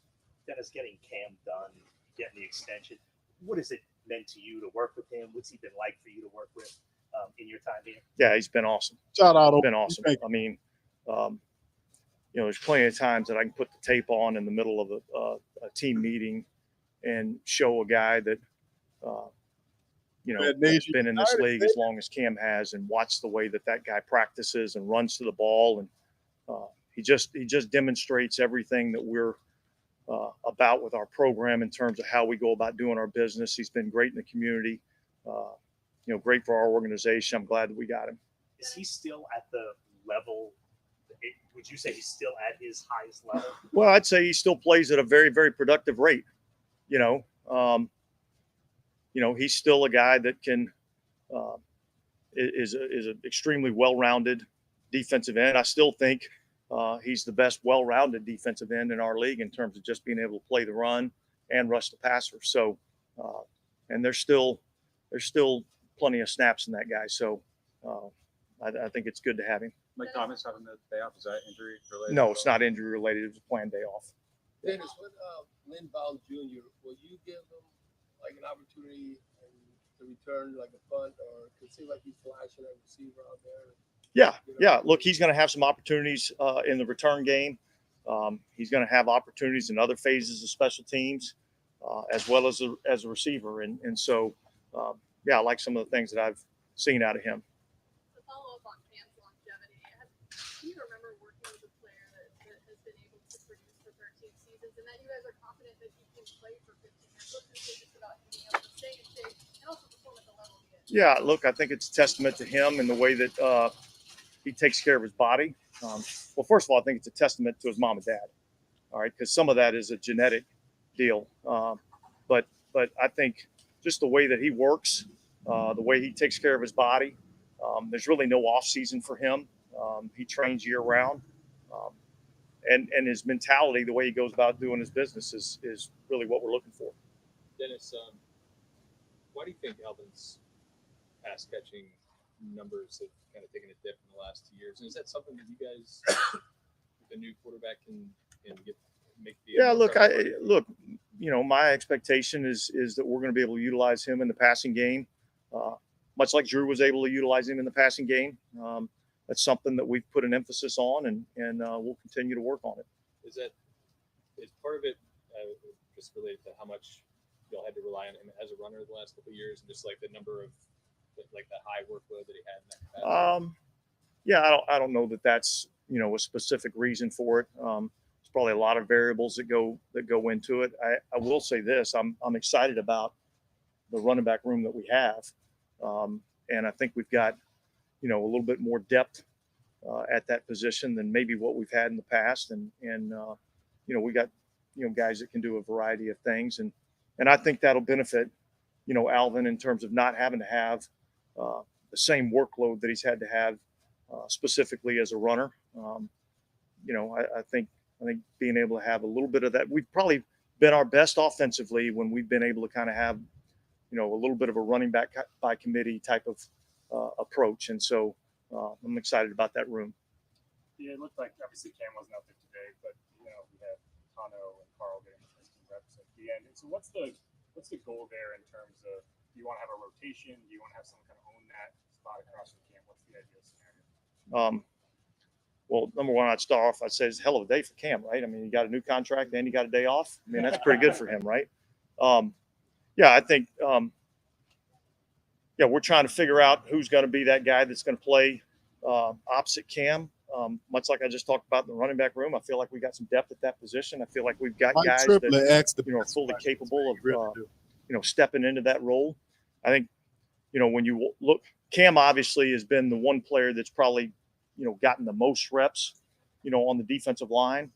Part of it's because he can play a lot of plays and still remain productive. He's in great physical condition. But we rotate a lot of guys throughout our defensive line. Try to keep them fresh, particularly so when we get into the fourth quarter and it's time to try to close out games, we got a fresh group that can go out there and play. What are some of the things you guys are talking to John Gruden about as far as where you can maybe shed some insight? Yeah, look, I mean, look, he's going to be here for the next couple of days. He's really just observing. There's not a role that we have for him. He loves football. He loves being around it. And so, look, it just comes out here. He watches practice a little bit, and if there's some things that we can visit with him about that he can provide some insight for us, we'll utilize it. But I wouldn't read too much into it. I mean, he's out here observing, much like we had some other guys out here. Brett Maxey was out here today observing practice. So Brett Maxey, yeah, I mean, he's a guy that's got a lot of experience with Derek. So there's probably some things that we can glean from that. Is that like that's great? And Dennis Allen talked about it. Yeah, he did throw Brett Maxey in there. So if and the thing is too, if we take a look at the Saints, Leroy Glover's here, then you say another throwback Saints great and Brett Maxey, the old safety from back in the day there. So he's roaming around there.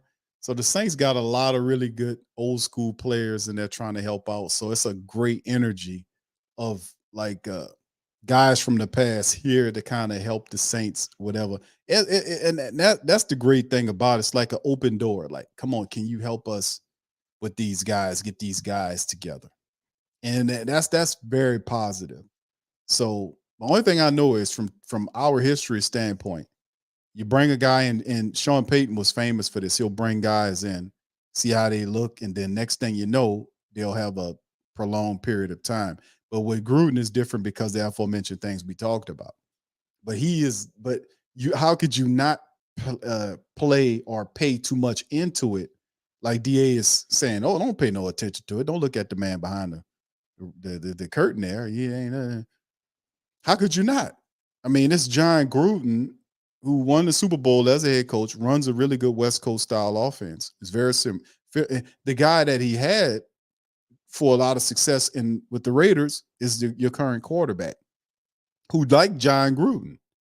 So how do you, if you're Derek Carr, who gets everything he wants as the Saints quarterback, and then you got John Gruden here, who got the most out of him in the West Coast offense in the league. Now he's in the West Coast offense with the Saints, and he's the most accomplished of your offensive people that's in a room, and he's giving all of them tutelage. How could you not look away and say, oh, that's just nothing at all? I'm just saying, man, it's a lot. So it's all, he downplaying the hell out of it, but you really can if you think about it. That's why people are like, damn, John Gruden over there, what he doing?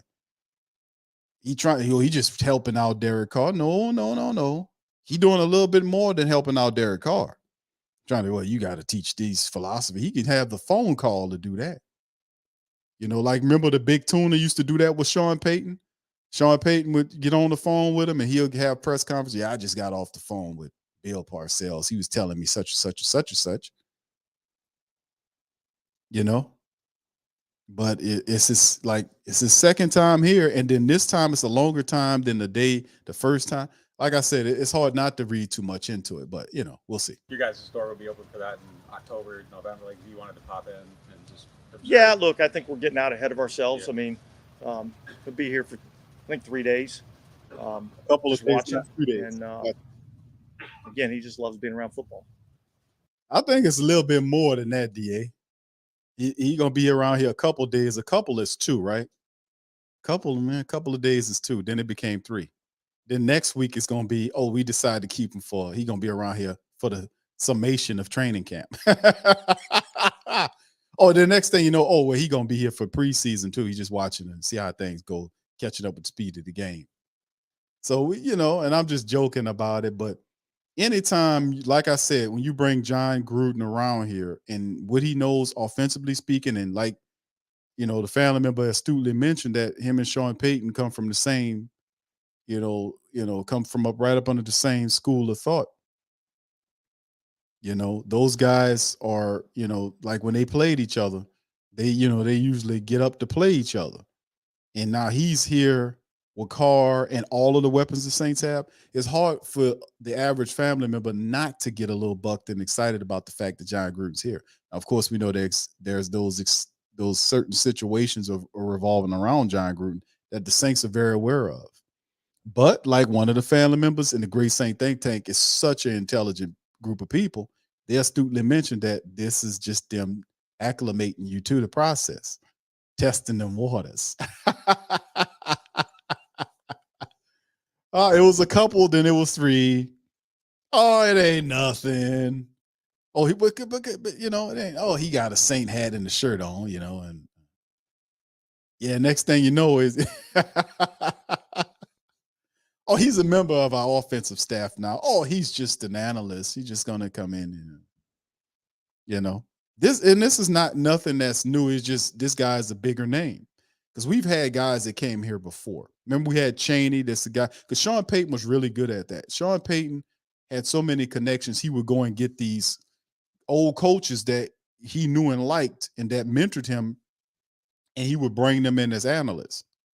I remember Chaney was a guy that was here. Sean Payton brought in here. He had like 30-something years of NFL and college experience. And Sean Payton, when asked about him, said, oh, he's here just to overlook things, make sure, he's an extra set of eyes, was Sean Payton's verbiage. He's an extra set of eyes for us just in case we miss something. He's there to catch it. He's an extra set of eyes. That's what Sean Payton used to say. So we'll see, man, at the end of the day. How could you not, though, is what I'm saying. When you see something like that, he's the most accomplished guy in the Saints offensive room. He had tremendous success with your starting quarterback in the West Coast offense. He's as grumpy and as what's the term? Ballsy. That's Gruden and Sean Payton, both right around the same type of characters. Ballsy kind of coach there. So, man, they would have signed if all other stuff he got past it because he's so in the league. But if that wasn't happening and he had already apologized, this guy would more than likely be like signed to be an analyst for it's happening. You don't just out of all the shit in the world you got to do. You mean to tell me all you're gonna do is I'm gonna just sit up here and I won't help Derek Carr be the best Saint he could be. It's just more than that to me, man. I just seen too much. It's gonna come around. I don't know, K-Man. I don't know. I don't. The Great Saint Think Tank hitting on it. He said, did Maxie get a call sheet too? I don't think so. Look at that. He got a call sheet under there, man. You just a set of eyes. I'm just, hey, you did that wrong. But now you got a call sheet, coach. What you doing? Well, I'm just following the plays.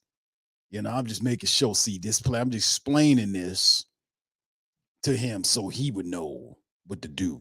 Oh, I get you, coach. But he was saying on the press conference that, the other day that he went through some stuff and he was saying that he's feel like he's playing football now. Before he was doing a lot of thinking. Now he's playing football. Yeah. But what you expect him to say? See, that's why I'm here. Oh, okay. But they didn't announce you though, coach. You kind of popped up here kind of fast, didn't you? You know what I'm saying? You didn't. Well, they figured that'd be the best way, with everything that was going on. Yeah, I know the Alvin Kamara suspension, the extension of Cam, and then you popped up here. Yeah, and then you got a call sheet and you decked down in black and gold gear. Yes, peoples. Yes. And 504 coach says DA is tremendous team builder, defensive coach, along with Jimmy G's offensive savvy. This could be yeah, I know. That's what I'm saying. The Saints, everything they're doing. Like if you look at like I was saying, the coaches that they brought in, even the assistants, the help that they're getting outside, I just love it. Even though, the thing with John Gruden around there, outside of, him, he got to get that right. But his coaching acumen in terms of knowing the West Coast, knowing Derek Carr, he was a head. Gruden was a Raider coach. Dennis Allen was a Raider coach. Just a lot of veteran coaches coming here, and the goal is to make the Saints a winner again. So it's just amazing how it all is working out. Like, man, and it's hard for you to even look at it. Corveda said that's what I said earlier. For what we doing, could have did a Zoom call. Could have added his opinion, waiting for a dipping offense to boot. To put Pete Carmichael in the street. Is that what we doing? King Morrison said by the end of the preseason, he will be the new OC. Yeah, y'all calling it.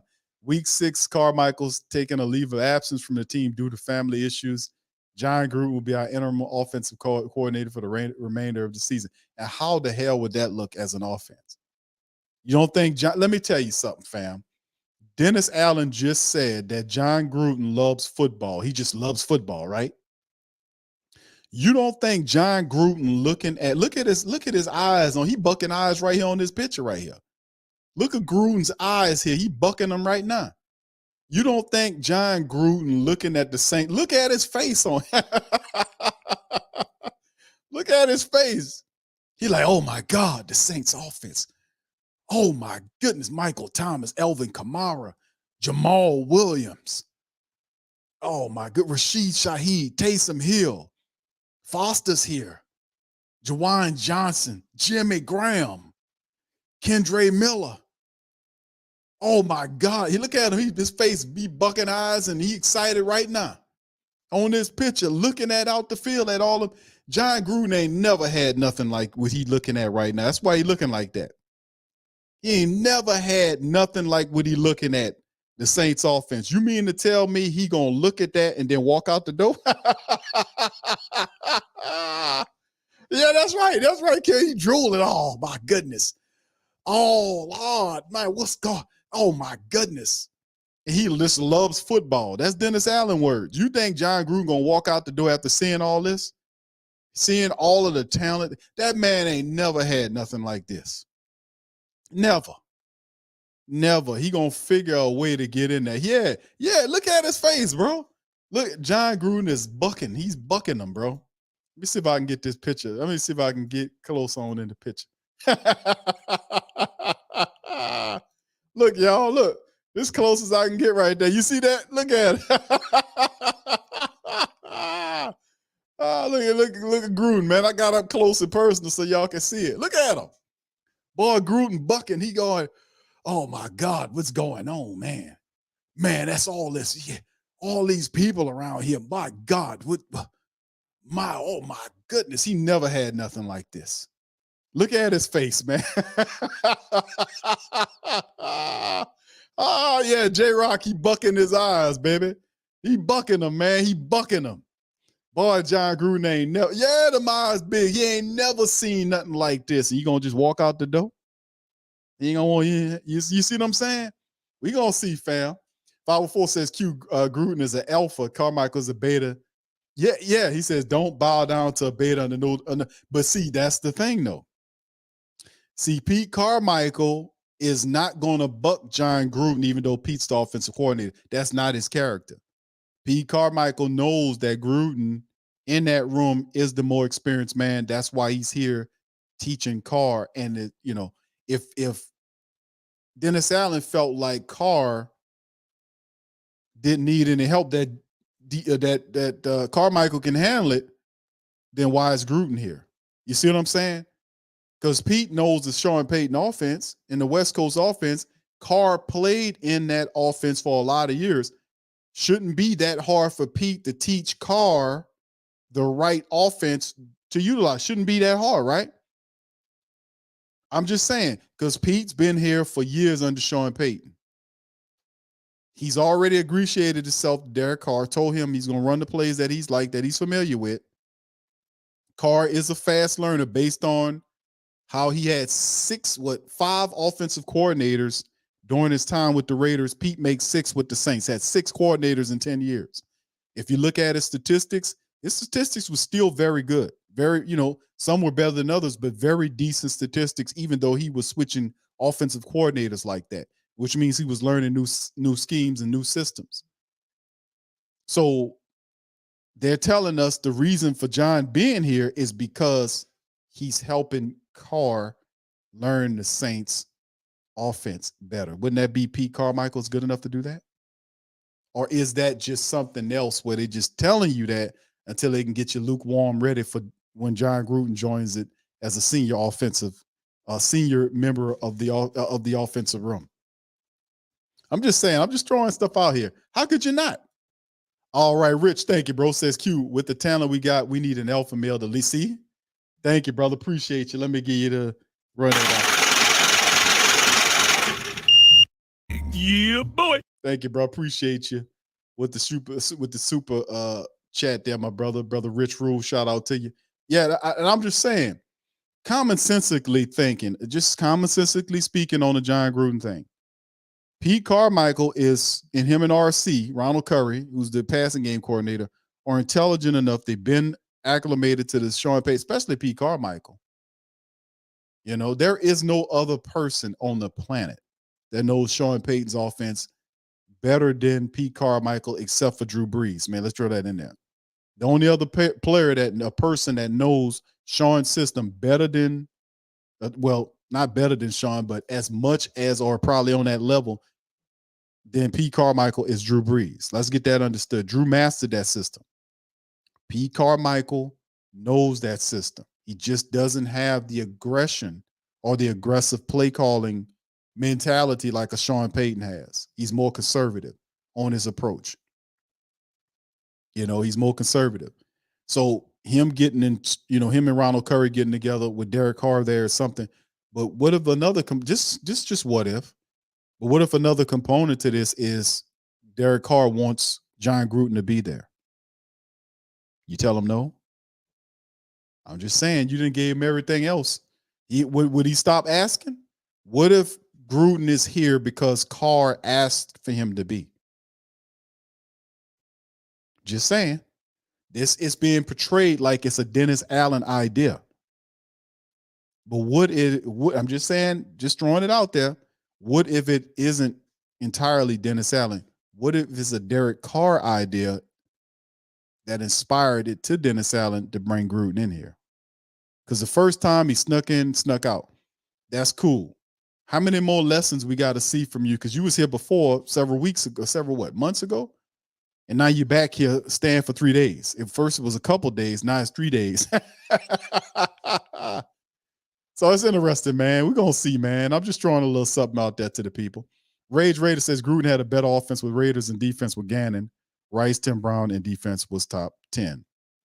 Oh, you talking about when he was what led up to the Super Bowl appearance is what you're saying, Rage Raider? All right. Thank you, bro.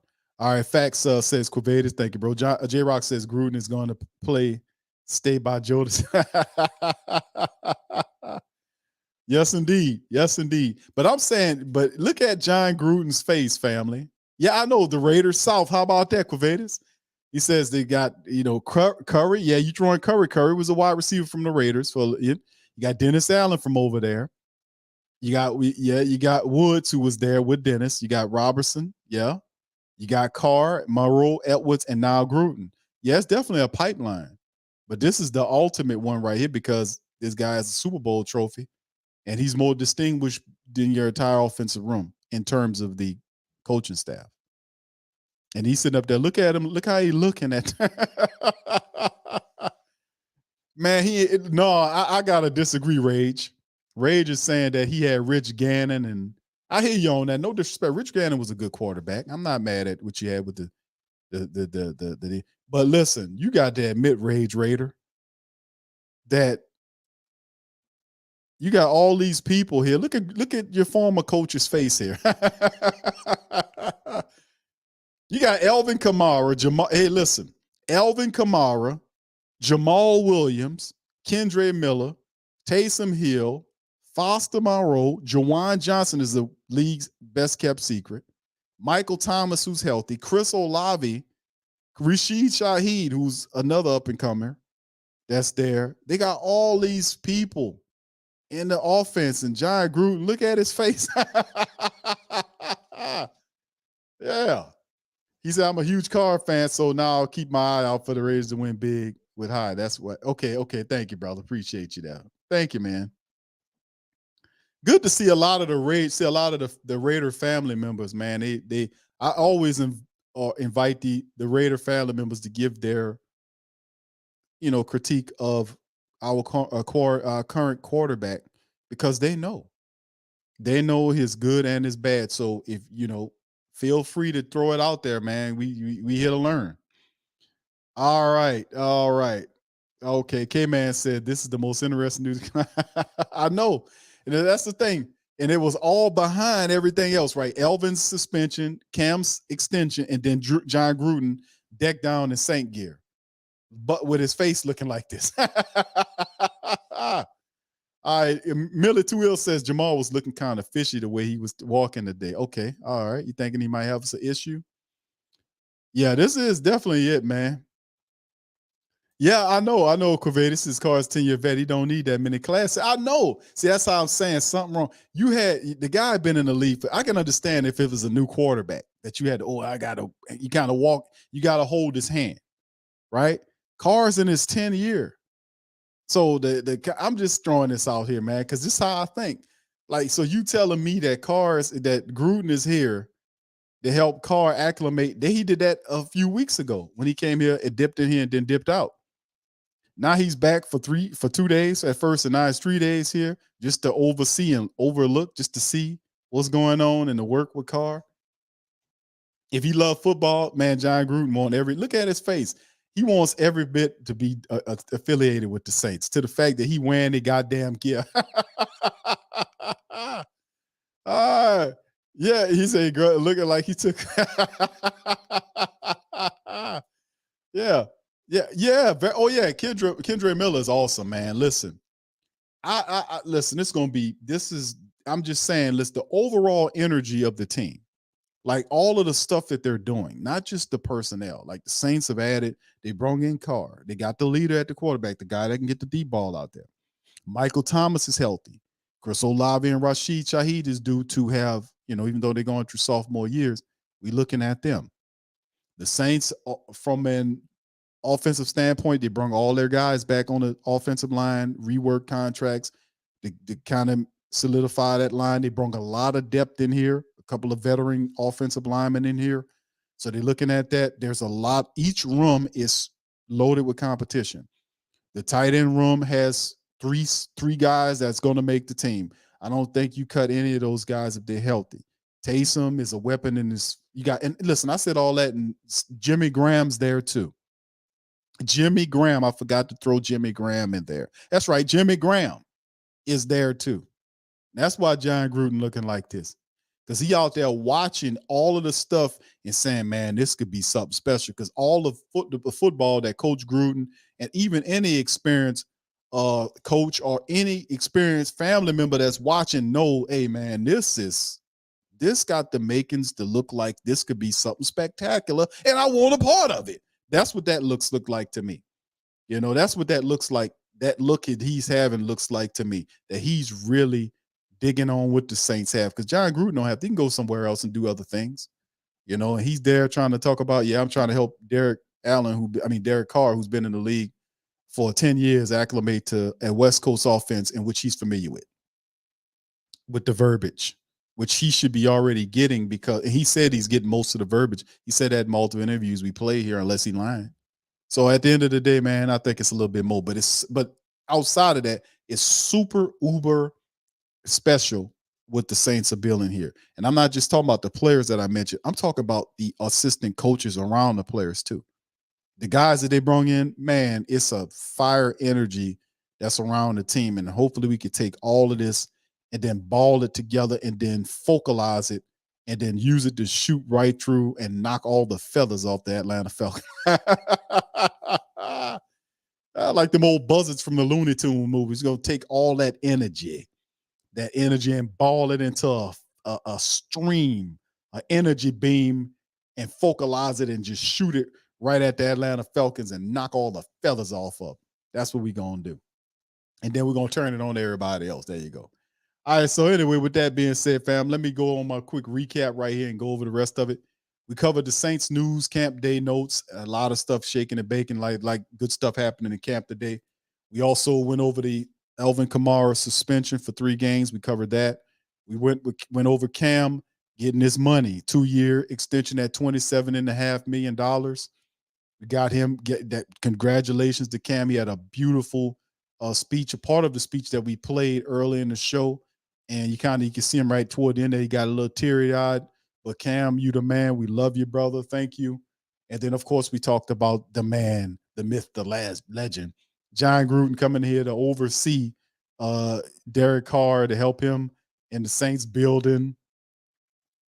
First it was 2 days, now it's 3 days.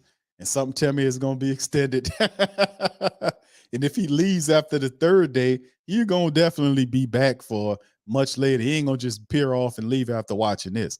I'm telling you, as a guy that likes some excitement, John Gruden want to be a part of something great. And ain't no real competition stopping him in that offensive room, let me tell you something. So, I mean, just saying, man, a lot of stuff got to happen, but it ain't far from a possibility for it to happen. And truth be, once he does what he does from a PR standpoint, make it right with the family members, that could be a position right there that could be a massive increase in intelligence, gumption, all that stuff in the Saints room to have, to be having all of the things that we have, man, and just, man, it'll be amazing. Then, of course, we reacted to Alvin Kamara. He came clean on his interview. He dropped some game. Shout out to AK-41, brother. Said he made some mistakes, and I think he'll, move forward. And this will be a learning lesson right here, man. Boy, was it an expensive one. So shout out to brother AK-41. Dennis Allen dropped some game too. He talked about, Gruden and a few other things. And then, of course, Trevor Penning. I didn't get a chance to play Trevor Penning. Let me get a little bit of Trevor Penning before we leave, fam. Let's hear what Trevor was talking about with his health. Because good to hear from him. He had a little ding. He was messed up a little bit in camp, came back and playing. Of course, we've seen a couple of battles between him and guys like Granderson and Foskey and others where Trevor Penning in there cutting up. Let's hear from Penning a little bit, fam, and then we're going to cut out. Here we go. I feel more comfortable. It almost feels like the game kind of slowed down a little bit. I mean, getting adapted kind of to NFL speed. So, I mean, it's a lot better than last year, I feel like. So that's exciting. It feels like this is the second practice session where I noticed you kind of did the one, stayed out there with the twos. Are they trying to catch you up on reps, or just make sure, you get every rep you can? Or Yeah, I don't really know. I mean, I just kind of do what they tell me to do. So, I mean, there's probably it's a little bit of a ramp-up period. I mean, the first couple of days, they want to ease me back in because I didn't have OTAs. So, they're going to take it easy, make sure it's all going good, and then kind of just ramp up my reps from there. So, it's been good, though. That's got to be a good sign, though, yeah, right? Yeah, for sure. I mean, that they feel you're able to take on that workload. Yeah. I mean, they're kind of playing it safe, kind of hearing it from they're just listening to me and kind of how it feels, and it's been feeling great so far. So they kind of just ramp it up a little. What did you need, coming out on the first practice? Was there any I hope this feels normal, or you knew it was going to feel normal, and how has it felt through 8 practices? Yeah, I mean, probably the first couple practices I was always like, shoot, I hope this is going to feel good. I mean, I've heard with my injury a lot of soreness comes with it usually, but I haven't really noticed any of that, and it's pretty much normal. I mean, there's nothing really. It doesn't bother me really at all, so that's a really good sign. And but going into whatever practices like practice 8, it's been feeling really good, and it's great to be back out there. Obviously, from afar, we feel like that's daunting to have 2 different foot injuries in the same year. But I'm sure you've talked to doctors, trainers. Is there anything that gives you confidence that that was more of a fluke than something you're going to have to battle? Yeah, it's definitely it's a lot of luck into that. It's not the greatest luck ever, and there's also technique stuff that I can fix so it doesn't happen again. And just changing up how I play a little bit, how I plant on my feet a little bit. Having different orthotics in my feet or my shoes, so I have the right weight on the right bones and not putting too much pressure on one side of the foot or anything like that. So training staff's doing a great job, helping me stay out there on the field. So they've done a tremendous job. Was there any similarity between the 2 injuries? Like, did they happen in a similar way, even though they were different? I'm not really sure. I'm not even sure on the second one. I mean, the film, you can't really see it because it was like after the play, and I don't really know how it happened. So, but the first one, it was definitely my toe got caught in the turf. So, luck aside, do you think technique could have prevented either one of those? This is an interesting I don't thing know. to hear. I've never really thought about it. Yeah, I don't really know. It's kind of just bad luck, I think. But I mean, I'm doing, trying to fix how I play a little bit, so it's, my chances of getting hurt aren't as high. So. How long does it take you to get that out of your head, though? Like, okay, I need to change it to this, but then I need to not think about what I'm doing and how I'm planning my feet. Yeah, I mean, I'm not really thinking of it when I'm playing, more just individual stuff. Like I'm trying to perfect my craft basically, and doing that, and so I don't really think about it when we're actually out there in team. Hey, guys. All right, that's Trevor Penning, man. And listen, he's a big part of the success here for the Black and Gold too, man. We're gonna need Penning to step up, stay healthy, and handle his business. And the biggest thing I like about Trevor Penning is his attitude.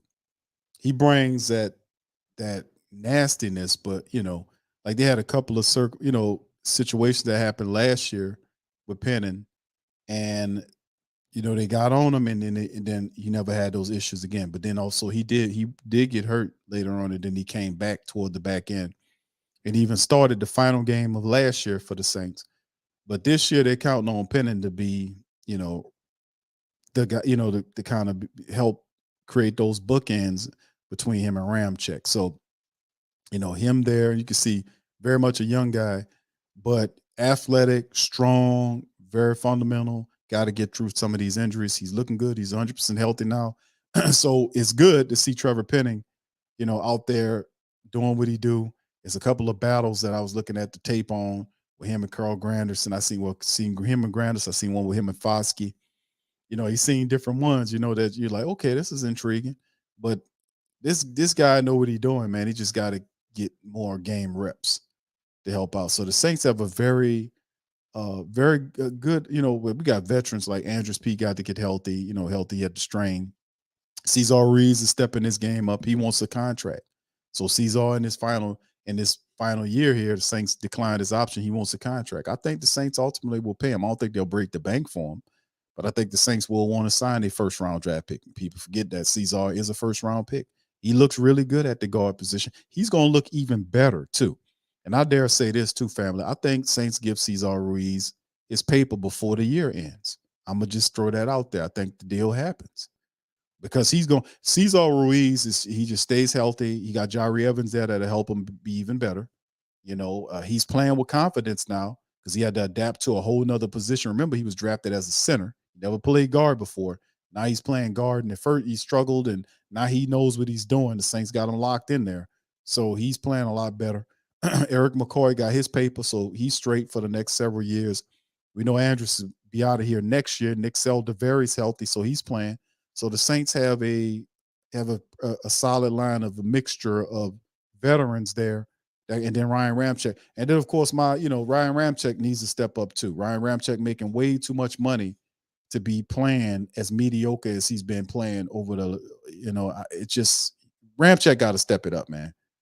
So at the end of the day, very positive, and we just need these guys to stay healthy and have in fortified depth, and we should be good. So that's everything, family. for the stream, y'all feel free to make sure y'all lock in to whothatdaily.com on your phone, whatever you got to do. That's our headquarters site. We got, great writing staff over there. Shout out to be our editor-in-chief. She's doing a fantastic job with the writers, and they're just writing articles on pro football, pro basketball, college football, boxing, a lot of really good boxing articles. Another one just came up with Tim Zhu, who's one of the welterweights, was super welterweight there. Got, Charlo is being threatened to have his belt stripped if he fights Canelo Alvarez, and Tim Zhu's being named as the next guy. The article covers that. I'm a boxing guy. I do a little bit of everything. But at the end of the day, the whothatdaily.com is putting in that work, man. And this is all because a lot of the family members support the movement, and we just moving fast and moving forward. We got a lot of other stuff that'll be unveiled later on this year too that we're working on doing it. We forever working, we consistent, persistent, and we take a serious, mindset and represent the Who Dat Nation to the fullest, man. We're going to represent you right. I ain't going to half-ass represent you. I'm going to represent you 100% passionate, real, logical, on point, whatever I got to do. So with that being said, fam, listen, I don't think he runs block really well. That's a staple, but pass block, he does a good job of pass blocking. He's not bad. He can't. You saying he can't pass block, Sam? Come on, man. I've seen him in a limited action he played. He is improving. So the guy is a good guy. I wouldn't say he can't pass block. I mean, you can get better at it. You can get better at pass block, and I won't say that he can't. I won't go that far. But anyway, with that being said, I'm gonna get out on that. Listen, I love y'all. I appreciate y'all. Much love and respect to the channel members. Much love to you, our Patreon champions. Much love to you as well.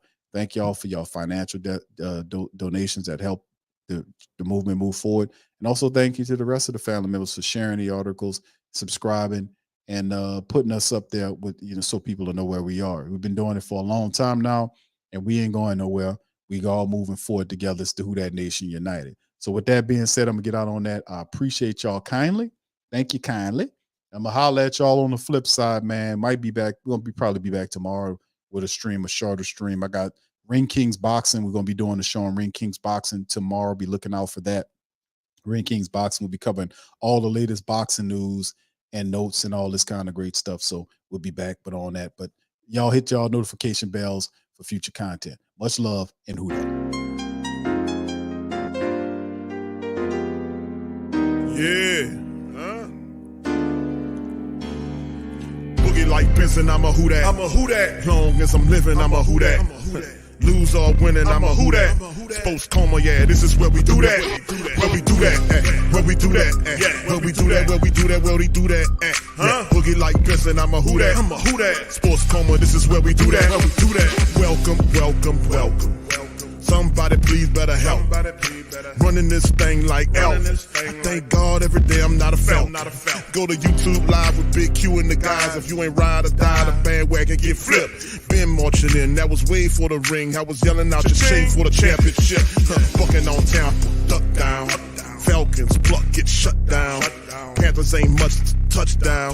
The vision really belong to us now. So much hate on the Saints, you could probably tell. Ever since Bounty Gate hit the NFL, when things seem fishy and you probably smell the crooked referees on Roger Goodell. Yeah, probably like this and I'm a Who Dat. Every day I'm living, I'm a Who Dat. Lose or winning, I'm a Who Dat. It's the sports coma, this is where we do that. Where we do that, where we do that, where we do that, where we do that, where we do that. Boogie like Benson, I'm a Who Dat. It's the sports coma, this is where we do that. You're listening to the Sports Coma with Big Q and the guys on the PRO Media Network.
store where you can go and buy all the latest merch to support the platform. Available at the Pro Shops, we have dozens of hundreds of products available for you and your family. Unisex tees for men and women, hoodies and sweatshirts, tank tops, kids and baby items, long sleeve tees, mugs, pillows, wall art, bath bedding, face masks, phone cases, stickers, bags, fanny packs, socks, hats, and many other items. Please feel free to check out the Pro Shops. The link is in the description section below.